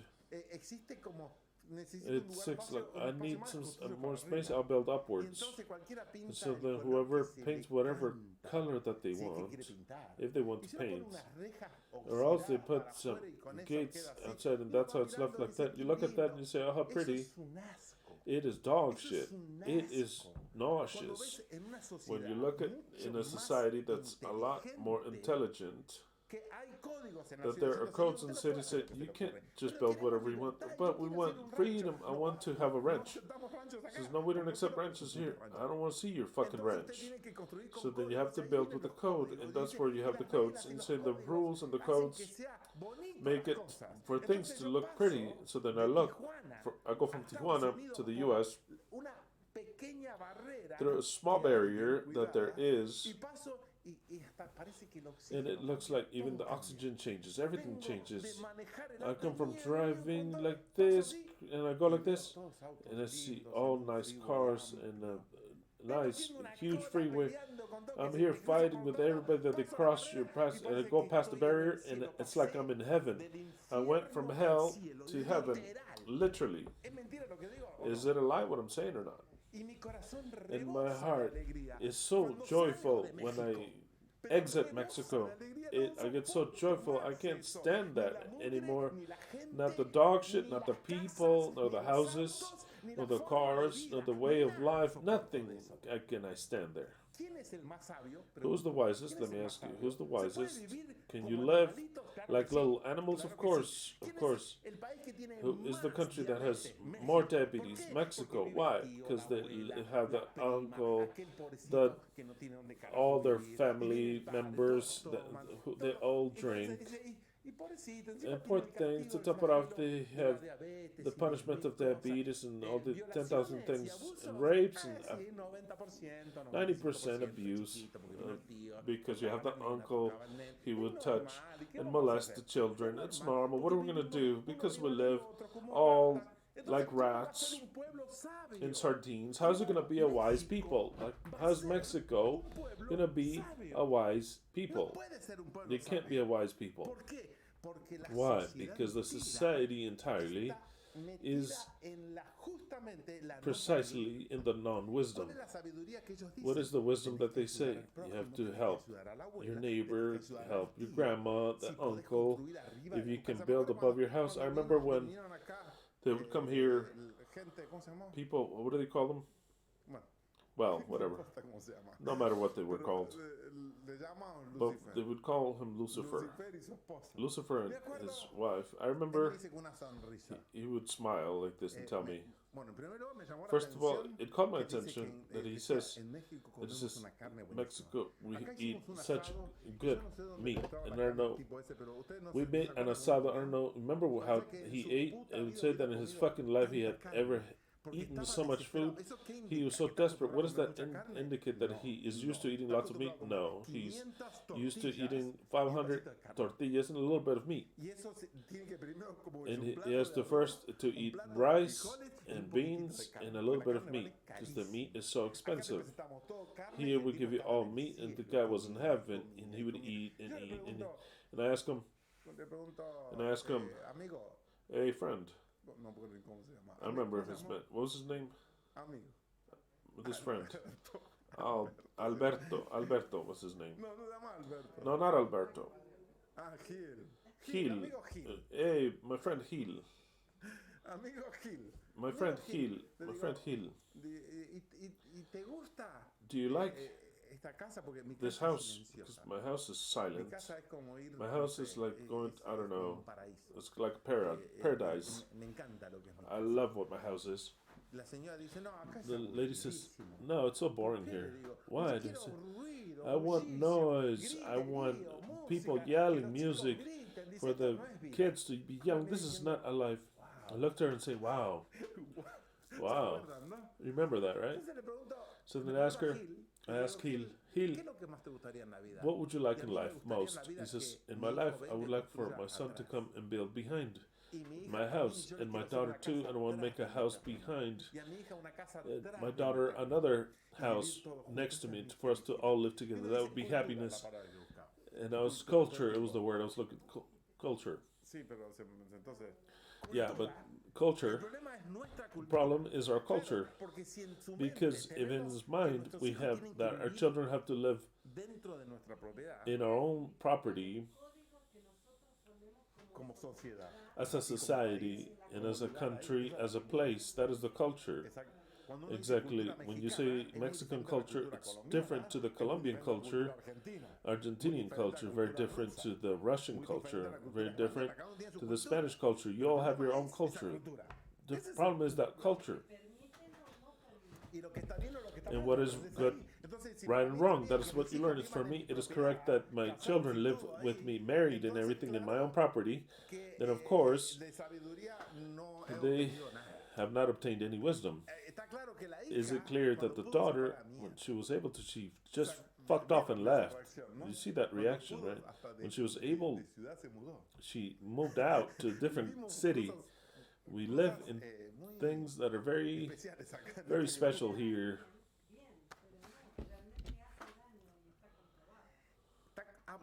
It is absolute.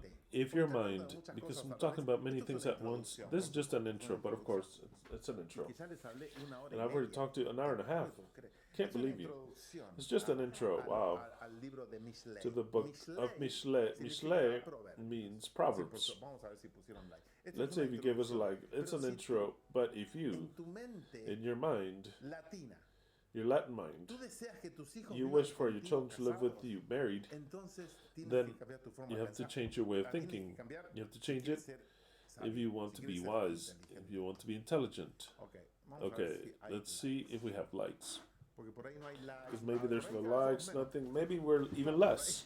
Of course, it was 300 live. Maybe next Shabbat we'll have 200, and that's how we'll go. We've got a lot more people than likes. 295 watching and 270 likes. If some of you liked and you forgot to give us a like, please give us a like.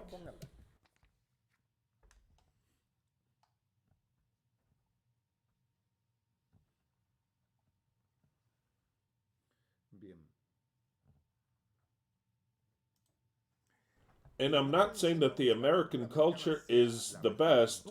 I'm also not saying that. I'm saying that it's got its defects also, and I criticize them. I'm talking about what the intelligence and perfection is. It's different to all cultures that there's ever been. And if we think about making a new life, a new earth, a new world, it'll always be full of laws. Allow for them to build however they want. No, because they have to have a code of something pretty. That's beautiful, not just that, but security. But also, if they have an earthquake and all the houses fall because they're not built according to the code, there's nothing according to the code. Let's just add and add and add. They add upon another houses, then an earthquake comes and everything falls like dog shit. What code was built here? Just whatever code the guy that lived there had. I mean, it's just comic. Where were we here? We were talking about this. And it says, and he's telling him that he's very happy with Solomon for what he asked. He says, I will give you a wise heart, so much that there hasn't been before you anyone like you, nor after you shall another rise like you. And I have also given thee that which thou hast not asked. Why?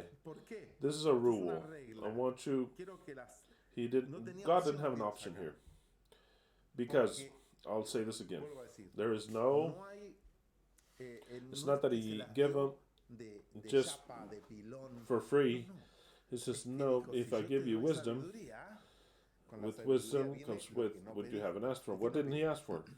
He says, and even I have given you the things that you haven't asked for, riches and glory, so that there shall not be any among the kings like unto thee all thy days.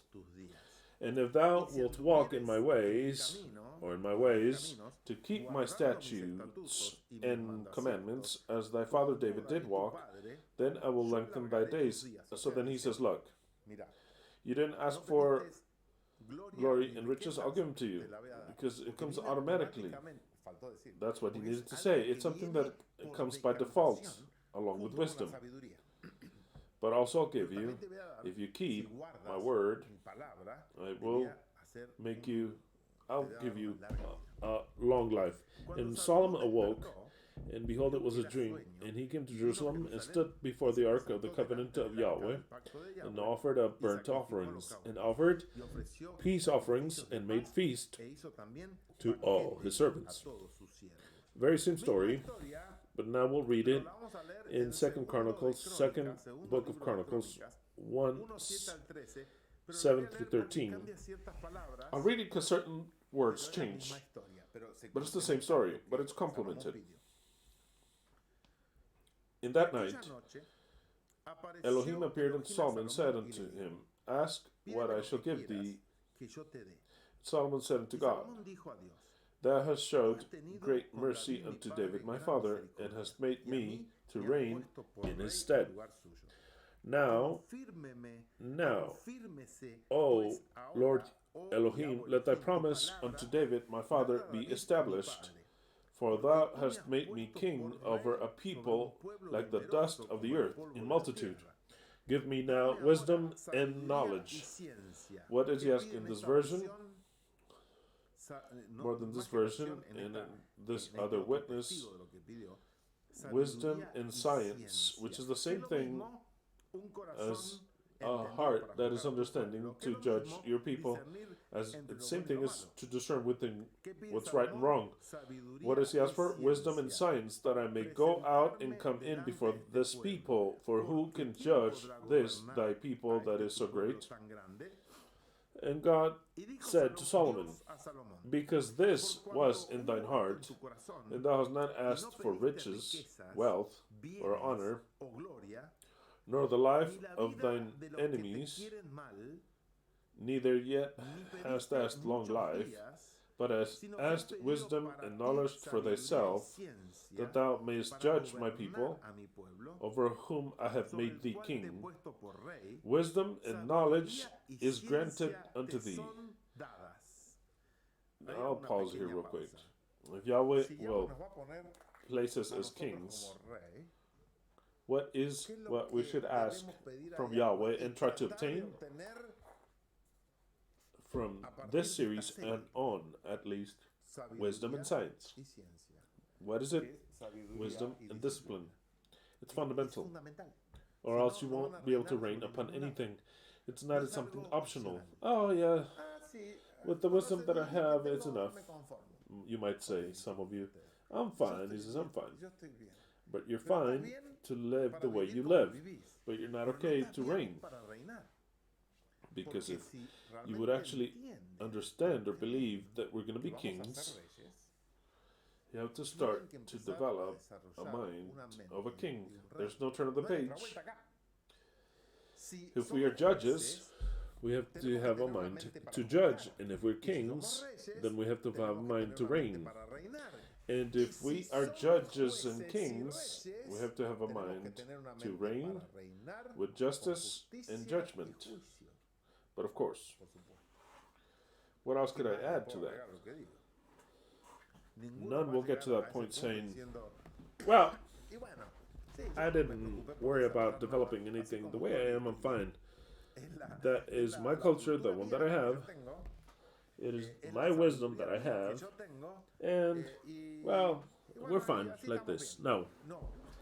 It's not what Solomon asked for. And this is an example of a king and a Messiah. Solomon was the Messiah. Very well. So then it ends here.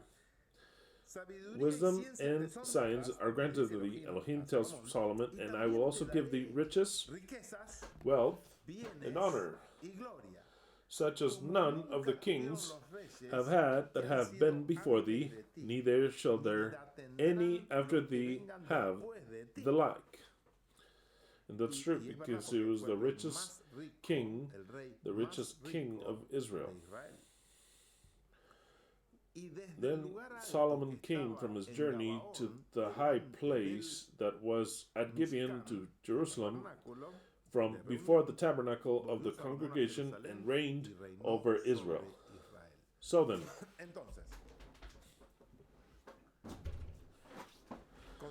with all his glory, Solomon, with his all intelligence and wisdom, he never enjoyed the commodities that you live. I'll tell it to you like that. He never enjoyed the commodities that we have. He lived like a king, but in the year 3000. So primitive, extremely, exactly. He didn't have a blender, didn't have electricity, he didn't have a switch to turn the light on, he didn't have hot water whenever he wanted. How is it?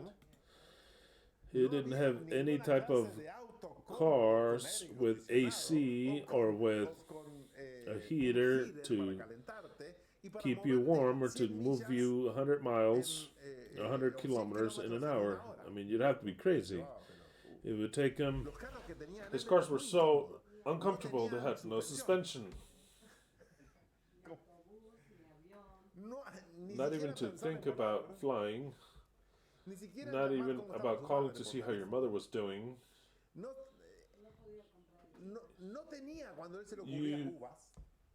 When he would imagine about grapes, I don't know. I would not want to live one life of like Solomon. I wouldn't, because to me it would be hell to live like the way he was. But all the silver that he had, I could care less about the silver he had. The commodities that we have is impressive and something that you could not pay for. What we live every day is something you couldn't pay for. There's no comparison. The way he lived, nothing. How did David have to warm himself up with a young girl because he didn't have good electric blankets or heater or whatever, any heating? There's nothing. So they had to bring a pretty girl to put her in the bed of King David. That's the way to heat up. We have other ways of heating. I mean, don't even mention it. In every aspect, not even to think about it. I could care less any day of Solomon, none whatsoever. I want to tell you that we live in a different time and we have to think like kings. But now the time has come to think as kings. Maybe Yahweh says, no, I'm not going to go until you don't fix this issue. There are too many, I want to measure my words. There are many that need to better themselves, let's say. Oh, poor women. They're washing. Yeah, they had slaves and all the rest. We have electric slaves that are a lot more efficient and even quicker. But my slave to wash my drapes, my clothes, and you can dry it, put it in the dryer. I mean, don't even mention it. There's no comparison. There's no comparison whatsoever. Don't even mention the security that people had, the way they lived. And that was the king. Now imagine the people, the way they lived. What do you want today? I want tomato, lettuce, I want egg. Maybe he has eggs all the time. But the rest, here we have, and you also enjoy fruit and vegetables that they could contain and obtain only by the station, by a season. And anytime we want it, we have it. Or else, did you have McDonald's? Did you have pizza? No, they didn't have anything. None of that. They have Italian food. There wasn't, so there was dog shit. All the rest of the foods are dog shit. You have the Argentinian, that is the Italian improved. Of course, no. There was, so then what was there? Jewish dog shit food. It was complete dog shit. I'm gonna eat there, I'll die. What the fuck is Solomon eating? I'm eating a salad. No, there was no salad. Was nauseous. It was no. Forget it. Don't think that it was 3,000 years have passed just like nothing. To the divine button, as we say, like nothing. No, they didn't. It passed in vain. We have passed our intellect and a new form of doing things. And of course, we have everything available to us. What fails, we fail. If we were wise, we would have a lot more money. The only one that fails is not the system. Because it's easy to blame the system. Oh, was the victim. Oh, everything always. No, you're the problem, not the system. You. Because another one, same system has more than you. So then what's the problem? You're the problem. And if you're the problem, it is because you need wisdom. So then, let us go to 1 Kings 4:29 through 34. 1 Kings 4:29 through 34 reads as follows. Did you give us more likes or not? Or should we just cut this off already? Oh, they did. Okay, there's more like. There are more likes. 307 likes. Okay, many thanks. If you like what you're listening to. Reads as follows, 1 Kings 4:29 through 34. And Elohim gave Solomon wisdom and understanding, exceeding much. That prudence, I believe I would interpret it as intuition. What is prudence? If you're prudent in doing something or not, it's intuition. Wisdom and prudence. Aside from that, but the translation and all, I would say intuition. Exactly. Wisdom and prudence, exceeding much, and largeness of heart. What is largeness of heart, even as the sand that is on the sea shore, is what I'm telling you. It is the capacity of containing something. You can have a small heart. There was this song that's called Short Heart. It was Corazon. Oh, that's worse. The broken heart. You know those songs. Broken heart. We have a broken heart. We have a short heart. Many of you have that. Very short. Just as short that you don't give anything. So short is your heart. And there are others that have a greater heart. Well, that capacity is a capacity. So then what else does it say? And largeness of heart like the sea, shore, sand.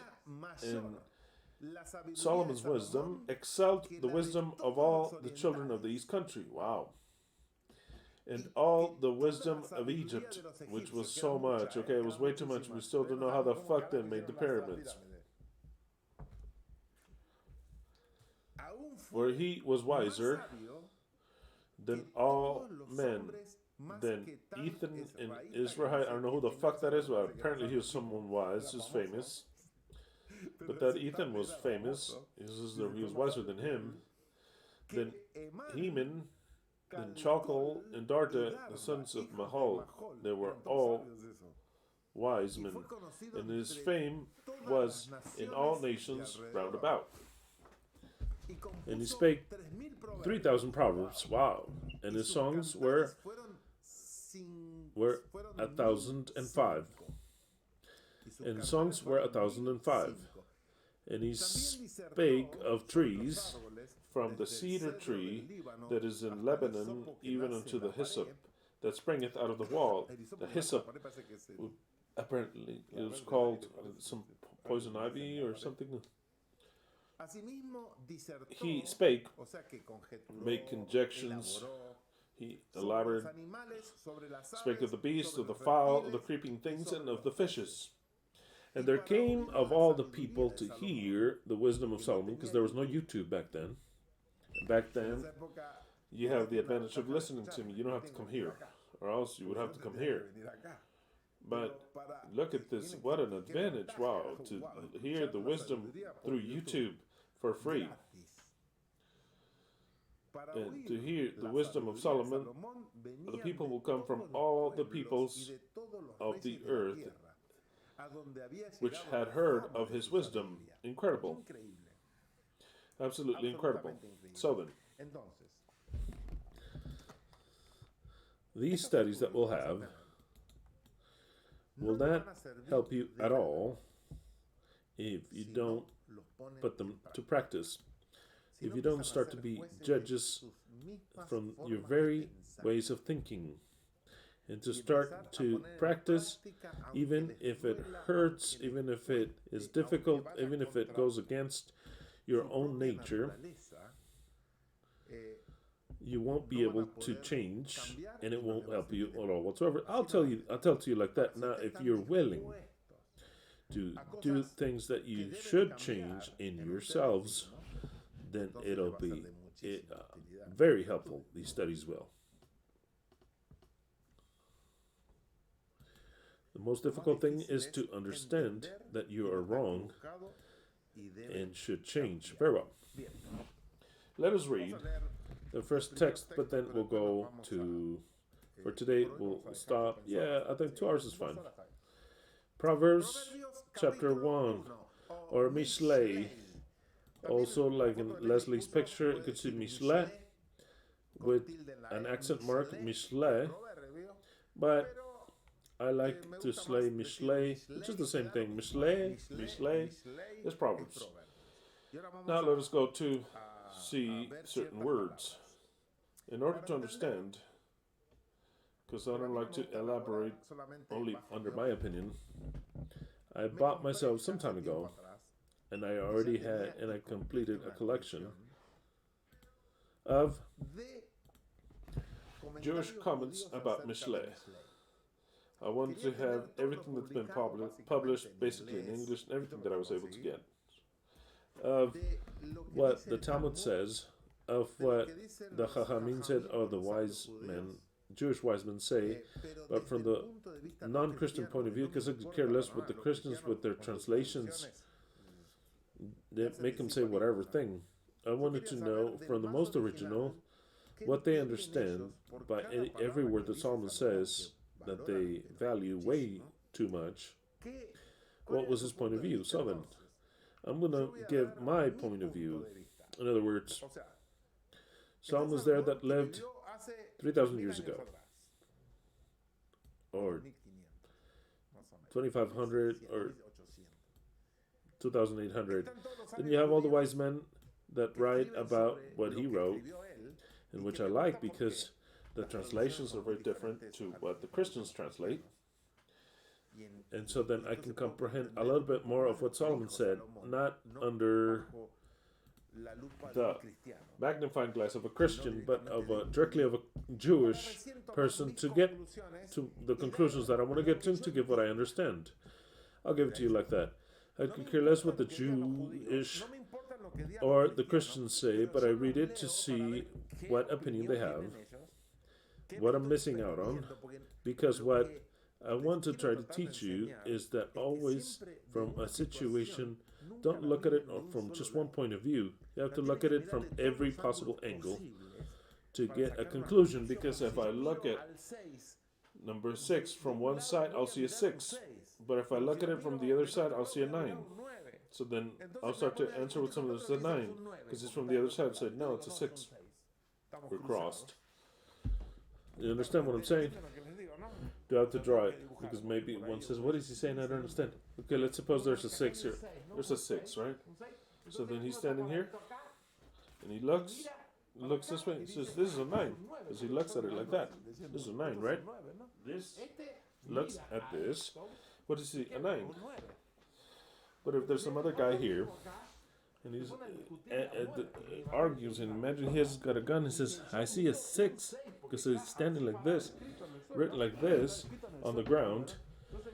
I see a 6 there. And this guy looks here, says it's a 9. And I'll bet everything that it's a 9, and they're both wrong. Because what is it? It's nothing. It depends on where you're looking at it. It depends on where you're looking at it. Everything's that way. Everything's this way. If I have a Trinitarian glasses and I read some text, I'm going to get to the conclusions there's a 3, because in heaven there's also the 3 give testimony, the Father, Son, Holy Spirit. And it's like an idiot, I'm there.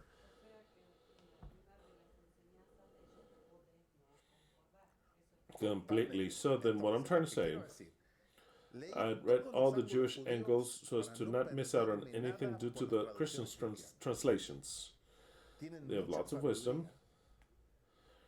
They have fantastic conclusions, but they also have some in which I do not agree with. I don't see the way they see them. The Christians also. So then, what I'm going to present is what I understand, but already having their wisdom, not starting with something completely different, but rather having already read and knowing what they say. Do you understand what I'm saying? That is the greater point of view. Because actually, you have to learn what others have seen for years to know their point of view, and then you go back to the source and you could agree with, but you have to know what they said. Do you understand what I'm saying? That is what wisdom is. You could agree with that or not in agreement with. So then everything that I present, actually, it takes me to study a lot because it's many books and lots of comments, but it's actually fun. Okay then. Proverbs, and based on that, I will present and teach Proverbs, and also I'll teach other books later, so that we can acquire, so that we acquire wisdom. Proverbs 1:1. The motive of the Proverbs of Solomon, son of David, king of Israel. So then, it already gives you a title, 2 titles rather. Son of David? Yeah, because the Messiah was a descendant of David. You have the title of Messiah because he was anointed as king, so then the Messiah also. So then first he says, well, this is me. So that you pay attention, so that you see that I'm not just here speaking stupid shit. So then the book starts off by saying, the motive of the Proverbs of Solomon, son of David, king of Israel, are these. In order to understand wisdom and doctrine, says the Spanish RV 1960. Why does it say doctrine? I'm going to teach this again next Shabbat because I'm about to leave you. The Spanish RV 1960 says, in order to understand wisdom and doctrine, to know prudent reasons. Okay, let's go to the word first, wisdom, in Hebrew. The word wisdom in Hebrew is the word chokmah. It's been some times that I've taught about this. It's not my intention that we learn Hebrew, okay? None whatsoever. But I'm going to try to teach the word so that you understand at least what they mean. The word wisdom in Hebrew is chokmah. And what is chokmah? Chokmah, which is from the Strong's Dictionary, H2451, chokmah means, well translated, wisdom, science, understanding, intelligence, knowledge, wisely in wisdom. So then there's not much turn at the page. Chokmah is what we understand as wisdom. Perfect. The second word, in order to understand wisdom and doctrine, or discipline, or punishment, however one translate it, the word is musar. M-U-S-A-R. Musar. What does the word musar mean?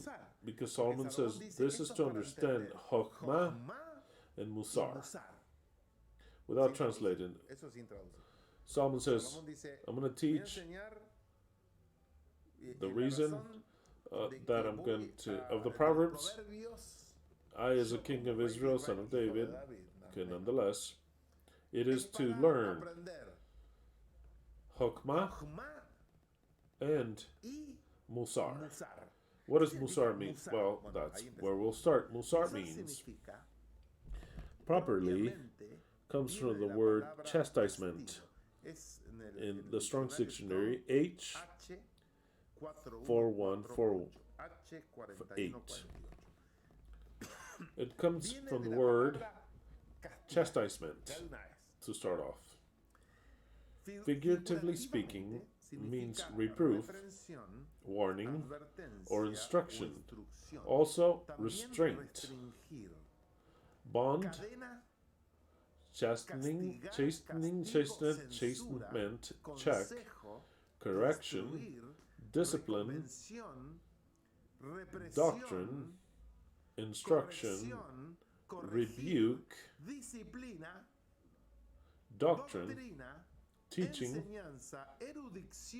scholarship, rebuke, and instruction. That is what it means. It's a very extensive words, very wide with a very wide meaning. What do the people understand? The Jews understand with this word three things, and they say all of them is the three things simultaneously at the same time. Not just doctrine, not just discipline, not just punishment, but it's all three at the same time. Because there's no doctrine without discipline or chastisement. And I'll tell you exactly how they define it once and for all. They define that it means these three things at the same time: discipline, instruction, of ethics, not just instruction, but ethics and chastisement. And they say, and I am completely in agreement because I understood the concept, that it's the three inseparable, undividable, and it's one and the same. In other words, discipline, ethical instruction, not soccer or just any type of teaching, but chastisement as well, because it is a part of the word musar. So then what does Solomon say?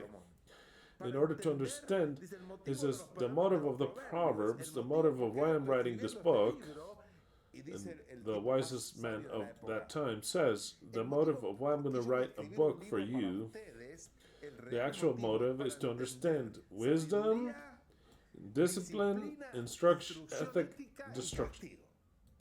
ethical instruction, and chastisement. That is what Proverbs says. I'll read to you in a different version. Jerusalem 2001. In order to learn wisdom and instruction, to comprehend deep sayings, And how do they translate that? Instruction. Now I want you to understand what I'm teaching. The word instruction is short. It's short. Because the word instruction does not obligate you to change. Instruction, it's an information. I can buy something and you have instructions. And if I want to follow them or not, these are the instructions. That's it. It's very different than to say discipline. Very different. And different also than to say chastisement. So then, if I say only for instruction, then the word is way too short. That is not the idea of Solomon, nor the idea of the Proverbs. The idea of the Proverbs, it is an action that there has to be in you. Exactly. Correction, as Leslie says. You have to feel it, or else the Proverbs are no good for you. Exactly. It is a correction that you have to do, or if you don't do it, then the Proverbs are no good for you.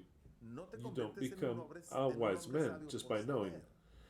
The instruction, you can understand it, but if you don't apply it, then you're left even worse than before, because you have the biblical saying, if you know how to do good and you don't do it, what does it say?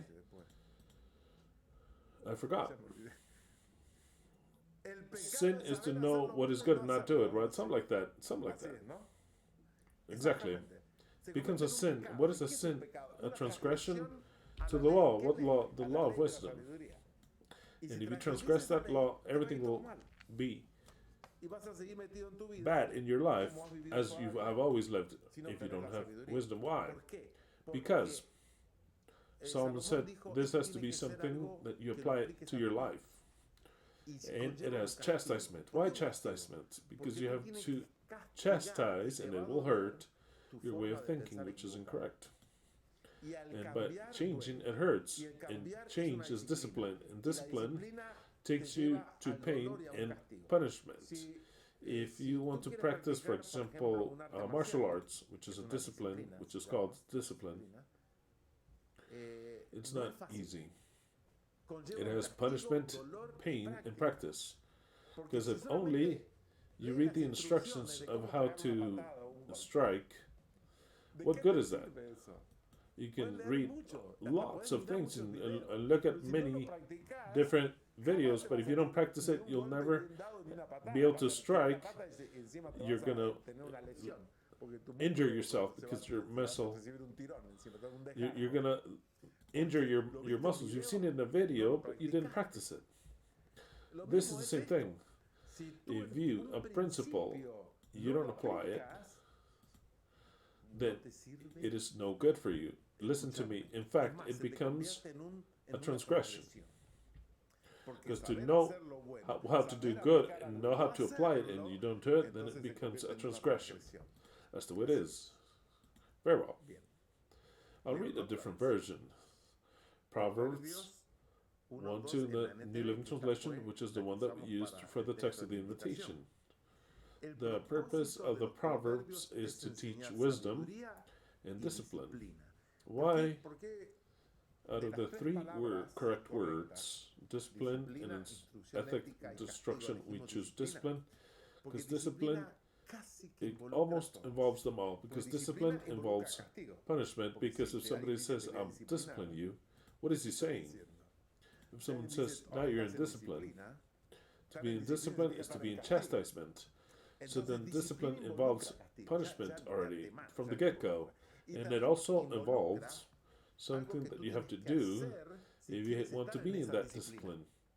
So then out of the three, discipline is the one that encloses the concept even better. But the best thing would be discipline, ethical instruction, and punishment. But discipline already, it's like it's all together almost.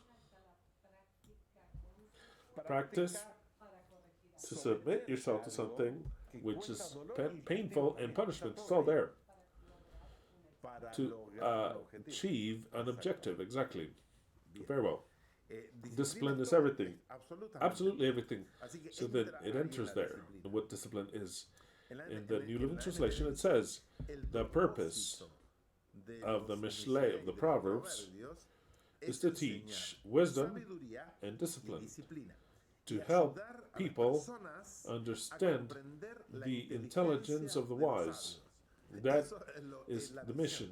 The people, those that want, have the opportunity of comprehending the intelligence of the wise. You have to accept that you weren't born wise nor are wise, but you are able to gain the intelligence of the wise, and you can be wise. But if you comprehend that and you practice it, if you comprehend it and you practice it, without this possibility that Solomon did in this book, and without the explanation of someone that understands what Solomon wrote, and that makes you understand, there's no possibility of understanding the intelligence of wise. You'll read it. How many times did you read Proverbs, and how good was it in your life? You read and say, how pretty. Oh yeah, it's all pretty. But your life is the same. You didn't change at all.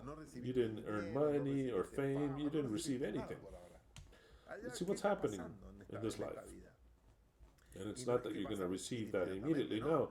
First you have to graduate as wise men in order to begin for everything to work in your favor. Very well.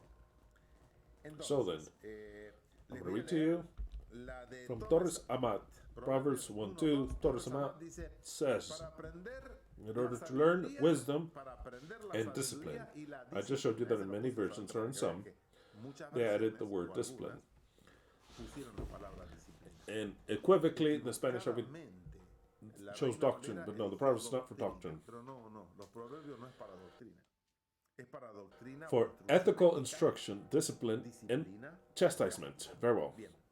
So then we already know wisdom, what it is. We know what the word musar is, discipline, which actually is discipline, ethical instruction, and chastisement. Remember this. These are the concepts that I want you to record today. What the word musar means. It means discipline, instruction, ethical instruction, and punishment. If you record those concepts, everything becomes even easier. The Spanish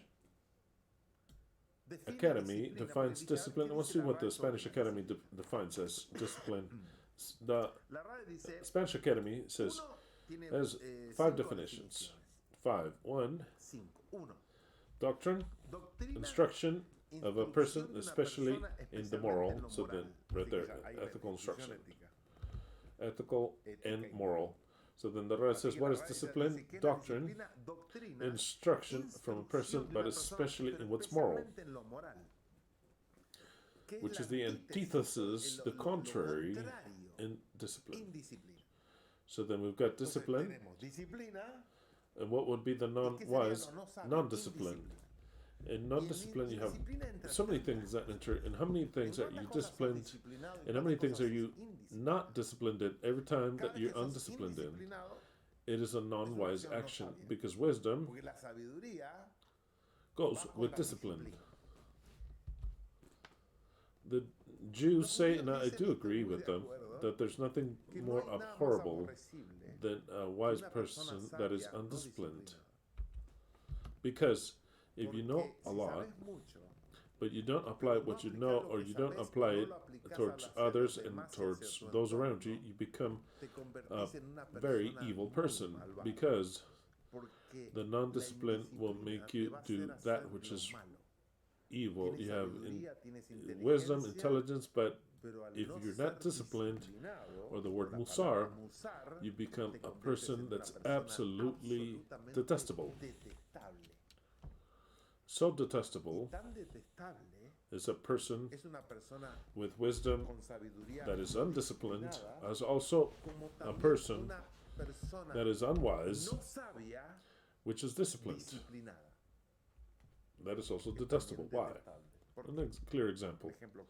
Religions, parents that discipline their home, they have stupid rules, have to do things the way they say, and it's complete stupidity.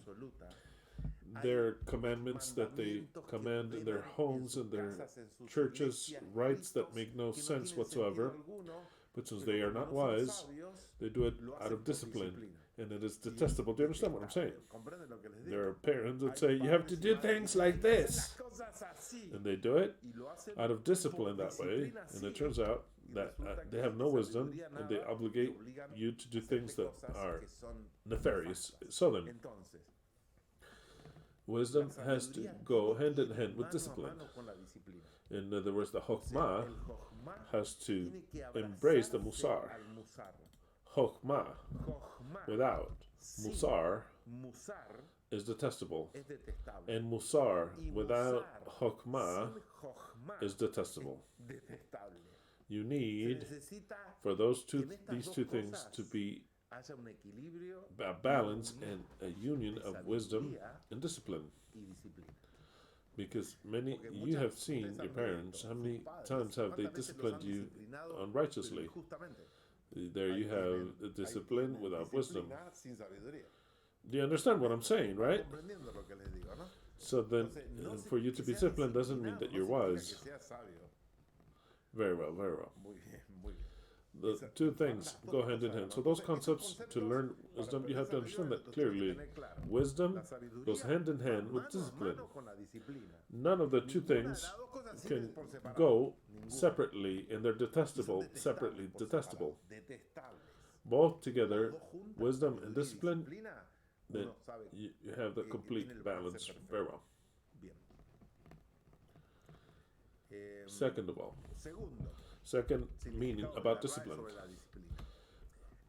Art or faculty or science. So then, science, discipline could be an art, martial arts, or an art. If you enter into discipline, it means that you enter into some sort of art. That'll be a discipline. What discipline do you practice? You can say, well, this and that. A faculty or science. Discipline. Very well. 3. Third meaning, especially in the military, in the ecclesiastical states, the churches, secular and regular, the observance of the laws, of course, discipline, observing the laws, the fulfillment of the laws, in order,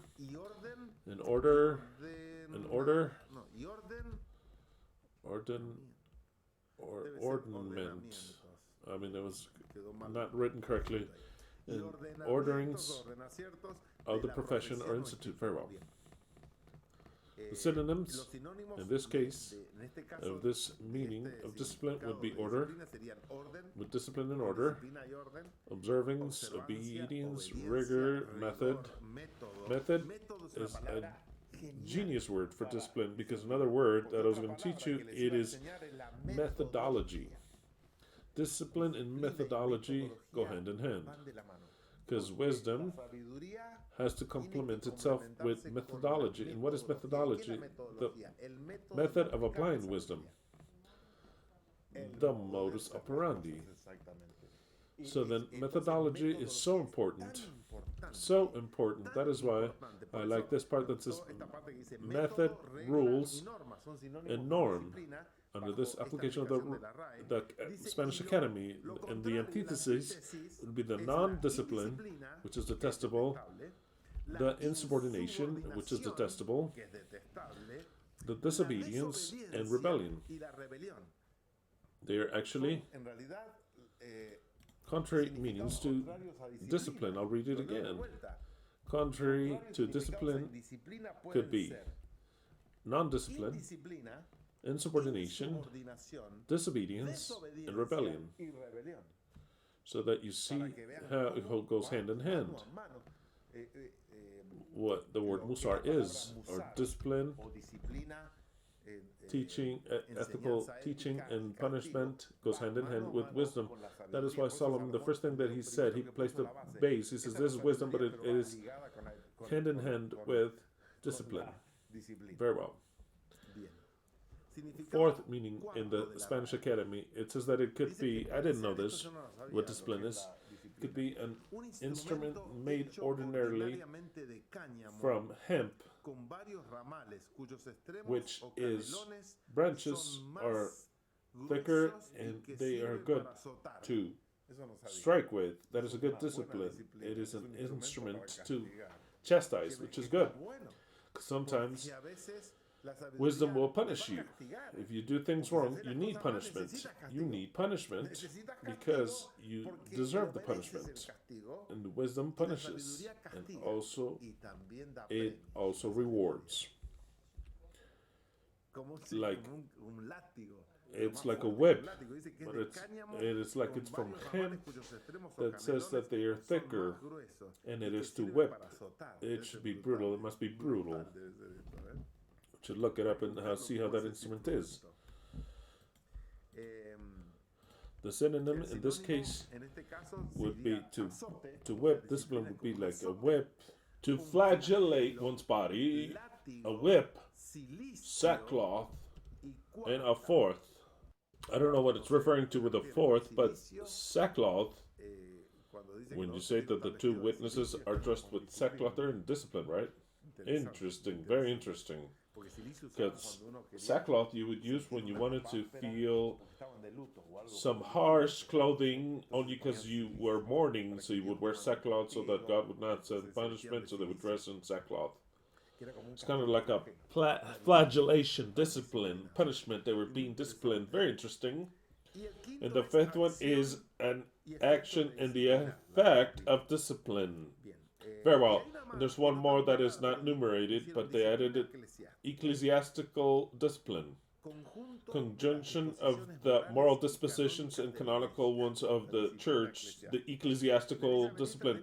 The Seventh-day Adventist church had their discipline, and when you didn't do the things that they wanted, or the way they said that you should, they would discipline you. And if you were in discipline, you could not have any charges in church. They wouldn't kick you out. They would not erase your name, but you'd be disciplined. That is because you did things, give or take, because if it was too big of a mistake, they'd erase you and you'd have to get baptized again. What a disaster. Absolutely disgusting. One, because the Seventh-day Adventist church didn't have wisdom, and another because Ellen G. White, who was the prophetess, had even less wisdom. So then if we have no wisdom and we apply discipline, it is disgusting. Then we have a clear example of the non-wisdom plus discipline, the Seventh-day Adventist church. I mean, don't even mention the Catholic one or the rest. We're going to review this next Shabbat because this is just an introduction. Next Shabbat, we're going to start directly with Proverbs, but we're going to be stopping verse 3, and I'll wrap it up with this. What are the Proverbs written for? We've seen two already, two phases, Chokhmah and Musar. Now we've got some other ones to receive, and it's translated as the advice of prudence, and the word advice is musar, so then they should not add advice, but the discipline of the prudence. Once again, we see the word musar. It says to receive musar of prudence. Justice, judgment, and equity, but always discipline. In order to receive discipline from prudence, it's a discipline. The discipline of justice is discipline. The discipline of judgment is another discipline. And the discipline of equity, 4 different things. But it's all based on discipline. Musar, if you don't understand Hebrew, you miss out on this because you say the advice. No, what advice? That advice is dog shit word they chose. It's not advice. It is discipline. One thing is for an advice, and something else is discipline. And when we talk about discipline, in fact, it's the 3 things that I've said. Discipline and ethical instruction and punishment. So then how should this be read? And I'll wrap it up with this. To receive discipline and ethical instruction and punishment of prudence. To receive discipline and ethical instruction and chastisement from justice. To receive discipline, ethical instruction, and chastisement of judgment. And to receive discipline, ethical instruction, and chastisement of equity. For that was the book of Proverbs written. And if that's not caught your attention, then you don't care about wisdom. Even less would you care about musar, or discipline. But that is what we shall study, the book of Proverbs, to the fullest. next Shabbat, we shall start with number 1. I want to engrave these words in your mind and advance little by little. We're not just going to study the book of Proverbs, we're going to study other books of wisdom, but that is my goal, and I think this whole year, 2024, we'll be studying this, and I don't know if next year also, because you are very retarded, very held back in what wisdom is, and you need this instruction for kings, for judges, for those that will inherit the earth. And now let us go to the questions. Let's say if you asked any questions, maybe you don't have any questions, and we can... That's where the Musar and intelligence come from. Oh, but of course. Okay. Apparently there's not many questions, but let me tell you, apparently there isn't any, and it makes me very happy. If you have any, you can ask me.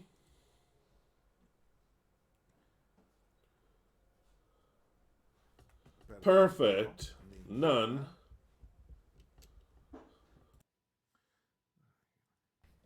Once again, ask in the DMs to Christian Silva and not in the chat. Some say that they have no discipline, economically speaking, so as to be able to pay for the ring. Oh, that was not a question. Christian, since you didn't mention in the study, let me ask you, can Solomon be an archetype of the Messiah? Solomon was a Messiah. He was a king and anointed. He was a Messiah. All the kings, Saul was a Messiah, David was a Messiah, Solomon was a Messiah, all the kings of Israel. But Solomon is an archetype that's very highlighted, just like David. Once the Messiah had to be the son of David, so then he was already the son of David, so then he's a very, very figure of a Messiah, and the Messiah has to be wise. Not a Messiah, an ignorant Messiah going to come along. He has to have been blessed by God to be wise. And I'll say something else that you're not going to like. He has to be a lot wiser than Solomon. He says, how could that be if the Bible, he has to be wiser than Solomon, period. Obviously, or else we want Solomon. Let's raise Solomon as the Messiah and we can fix it. You have to be wiser than Solomon. Let's start with that. Wiser than Solomon. With thousands of years ahead of him. Exactly. So then that, exactly. So then that is what I hope for you to start becoming. Wiser people than Solomon. Do I see that as possible? That's a good question, okay? Is it possible for Yeshua to give us... Of course, everything's possible. Everything's possible. We never lose out on hopes. Also for that this year, the power of Yeshua to come. Let's not lose hope on that. So then I do see it as possible. But of course I see it as possible, or else I would not waste my time. I like to make you suffer. Or else, why even teach you? If I didn't see any possibilities, someone says, nobody's going to understand my book. Why the fuck would I read it? I'm going to do something else. No. It is it possible? It is. Because for God, everything's possible. So then, it is possible. Even if it would seem as impossible, it is possible. Very well. That was a very good question. Brutal archetype of the Messiah. Here they say, I'm very happy to listen to this majestic study. I've always believed that you learn from the experience of others and out of your own experience also. My question is, what advice do you give to us that have teenage children? How do we let them be themselves without losing discipline? Well, that we will develop later, exactly how to discipline children, and not to discipline as into punishment, but to teach them discipline. It will not be learned from one day to the other, and it also cannot be corrected from one day to another. If you already made a mistake from the very beginning, it is difficult to correct. But little by little, you have to get better in that aspect by making them understand what they themselves are their own judges of. How to explain this?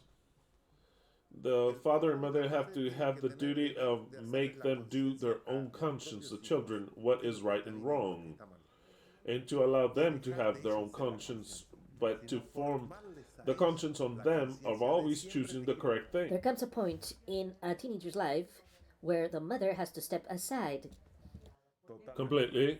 That is to step aside. So then, if you're worried about that, you're very worried about that, it already makes you, it makes it a problem in yourself. I'm going to give a declaration so that you keep this in mind. Abandoned children are better than those that are overprotected.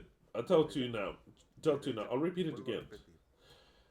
The more alive and more intelligent are the children on the side that has been abandoned, and I'm not being an extremist. On the abandoned side, they learn more. They are forced to learn more and to develop more than those that are overprotected, and that they're always being careful that they don't make a mistake. And so those didn't learn a thing, nothing, because they are guided, and they will need to be guided till the end of their lives. So then, out of the two, it is better to allow them to be more free and allow for them to make mistakes, but to have given them from the very beginning tools to know what is right and wrong, and that if they make a mistake, they have to learn to change their attitudes and their acts. Very well. That was the last question. Oh, do we have another one? It says,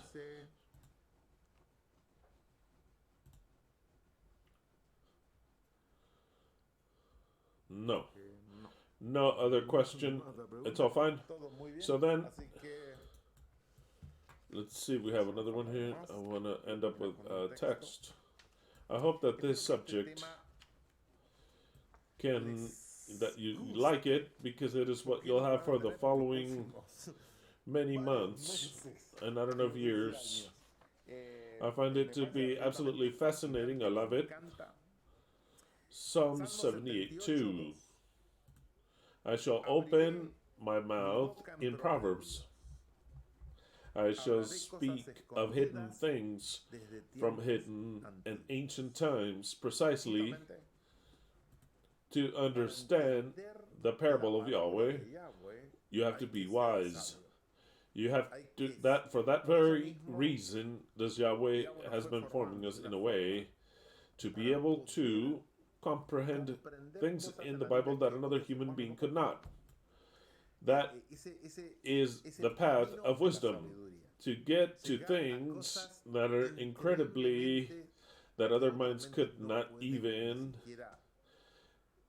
get to fathom that they exist. That is the path of wisdom. And if the whole Bible is a Proverbs, the whole Bible is a parable, then of course you need wisdom and discipline to understand those proverbs. Very well.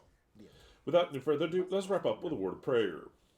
Beloved Yahweh, we give you thanks because you have worried in making your King Solomon to write this book for all those that wish to learn wisdom and discipline, to understand your word, and to understand the enigmas of this life, to have success, to be better people, to be kings, to be wise. You have made it your duty to leave this guide. We thank you, and we ask that we can understand it and practice it. We thank you for all this in your precious name, YHWH. Alleluia. Semper Fi to each and every one of you. Thank you for doing the aguante, supporting us, backing us, having our back. I loved your comments from last week. Most of you understood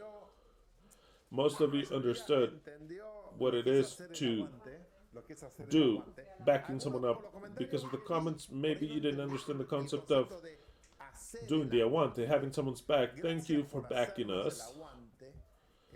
Aguante LVE, back up LVE. Having LVE's back, or else watch until you understand it, so that you can start to practice it. To have someone's back, it is to support. It is well said to say aguante LVE. It's very well said. Or many understood that you had to say or like saying I can't understand. But I saw some comments like I said, I don't know if they understood the concept. Like aguante LVE is perfect. It's like support. As Leslie says, it says aguante LVE, aguante Christian Leslie perfect. They understood the concept perfectly well. That is what the aguante is. That's very well said. Very well said. Aguante LVE is perfectly well said. Like the song when they sing Megadeth, Megadeth, aguante Megadeth. It's well said. That is the way it is used. Aguante this and that. Some said, let's hope that we can support, but no, it's not. That we can stand, that we can, it's not correctly used. Oh, how we have to stand Christian to listen to him. Oh, how we have to stand Christian. Completely wrong and negative completely. It's like saying, wow, I have to have such a patience to listen to you. Completely correct. Exactly. I have to put up with you. I have to put up with you. So then, but most of you understood it well. So then, aguante, the bride of Yahweh, the Messiah, having the Messiah's back.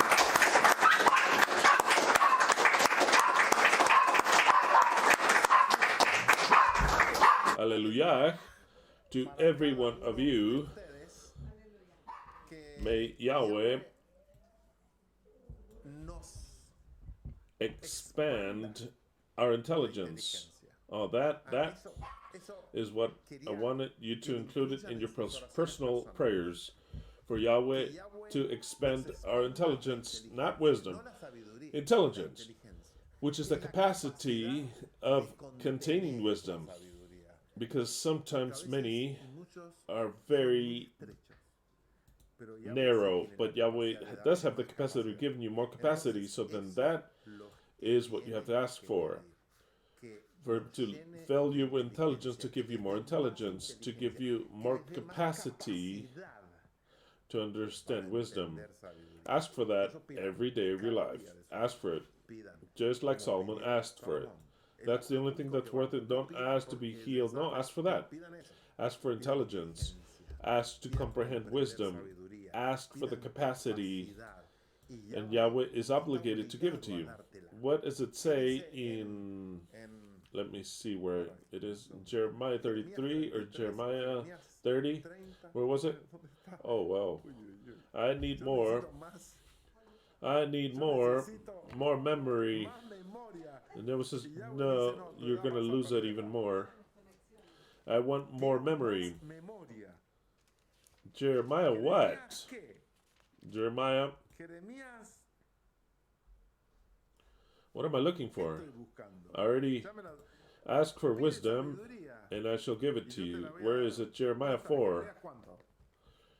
Jeremiah what? Hey, boys, help me. Did they write other Jeremiah 33:3? Was it there next to it? Jeremiah 33:3. It was there precisely. I was there. Jeremiah 33:3. Half the beast. Those who are half a beast, they want to come out of their state of half a beast. Ask for this from Yahweh. Jeremiah 33. No, Jeremiah half beast 3:3. Call unto me, and I will answer thee, and show thee great and mighty things which thou knowest not. No, that's not the one. I didn't want this version. What's it say in the other version? I mean, it can't be in that version.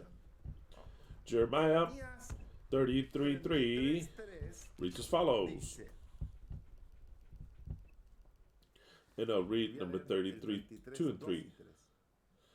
Thus saith Yahweh, who made the earth, Yahweh, who formed it to affirm it.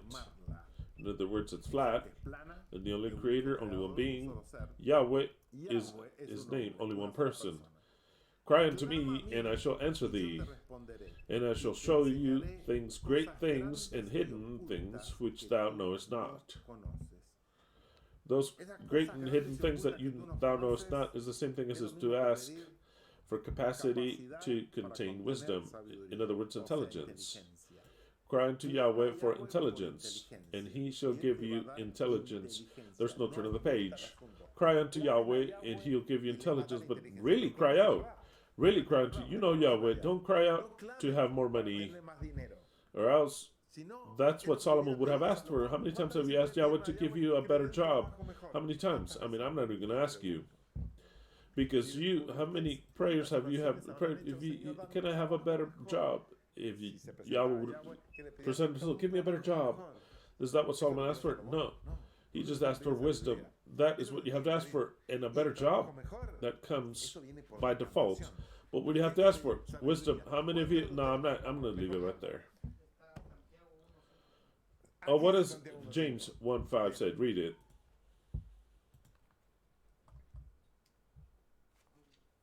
You want me to read? Yeah, read it.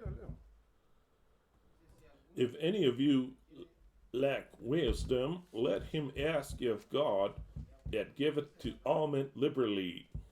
Exactly. Spectacular. That's the one I was looking for. I love it because the other one, every day he would ask to know hidden things. That text in Shemah 33:3, I would always ask Yahweh. Every day of my life, I would ask him, I want to know hidden things. Show me. I cry to see if it's true. I cry to show me hidden things. And he has showed me things. He has shown me things. Boy, he has showed me things. But I had to ask to really break his balls, asking him, that's what he says. James 1:2 says, 1:2 you said? Oh, 1:3. No. 1:5. If any of you, most of you, or all, lack wisdom, let him ask of God, that he will give all men liberally, and upbraideth not, and it shall be given him. Not an invitation. You're all invitated, and more than wisdom, ask for intelligence to contain the wisdom. The wisdom, I'll give it to you, because God does not speak to you, so then he's not going to give you wisdom. The wisdom, Solomon will give it to us. I'll interpret it for you. That is wisdom. Yahweh, what he can do is something that there's no need for you to listen to him. It is to expand your physical capacity that he can do. And that's what you have to ask him. Give him more capacity to understand what the eternal truth teaches. Ask for that. Give me more capacity. Without any further ado, we'll meet again next Shabbat. Hallelujah to every one of you.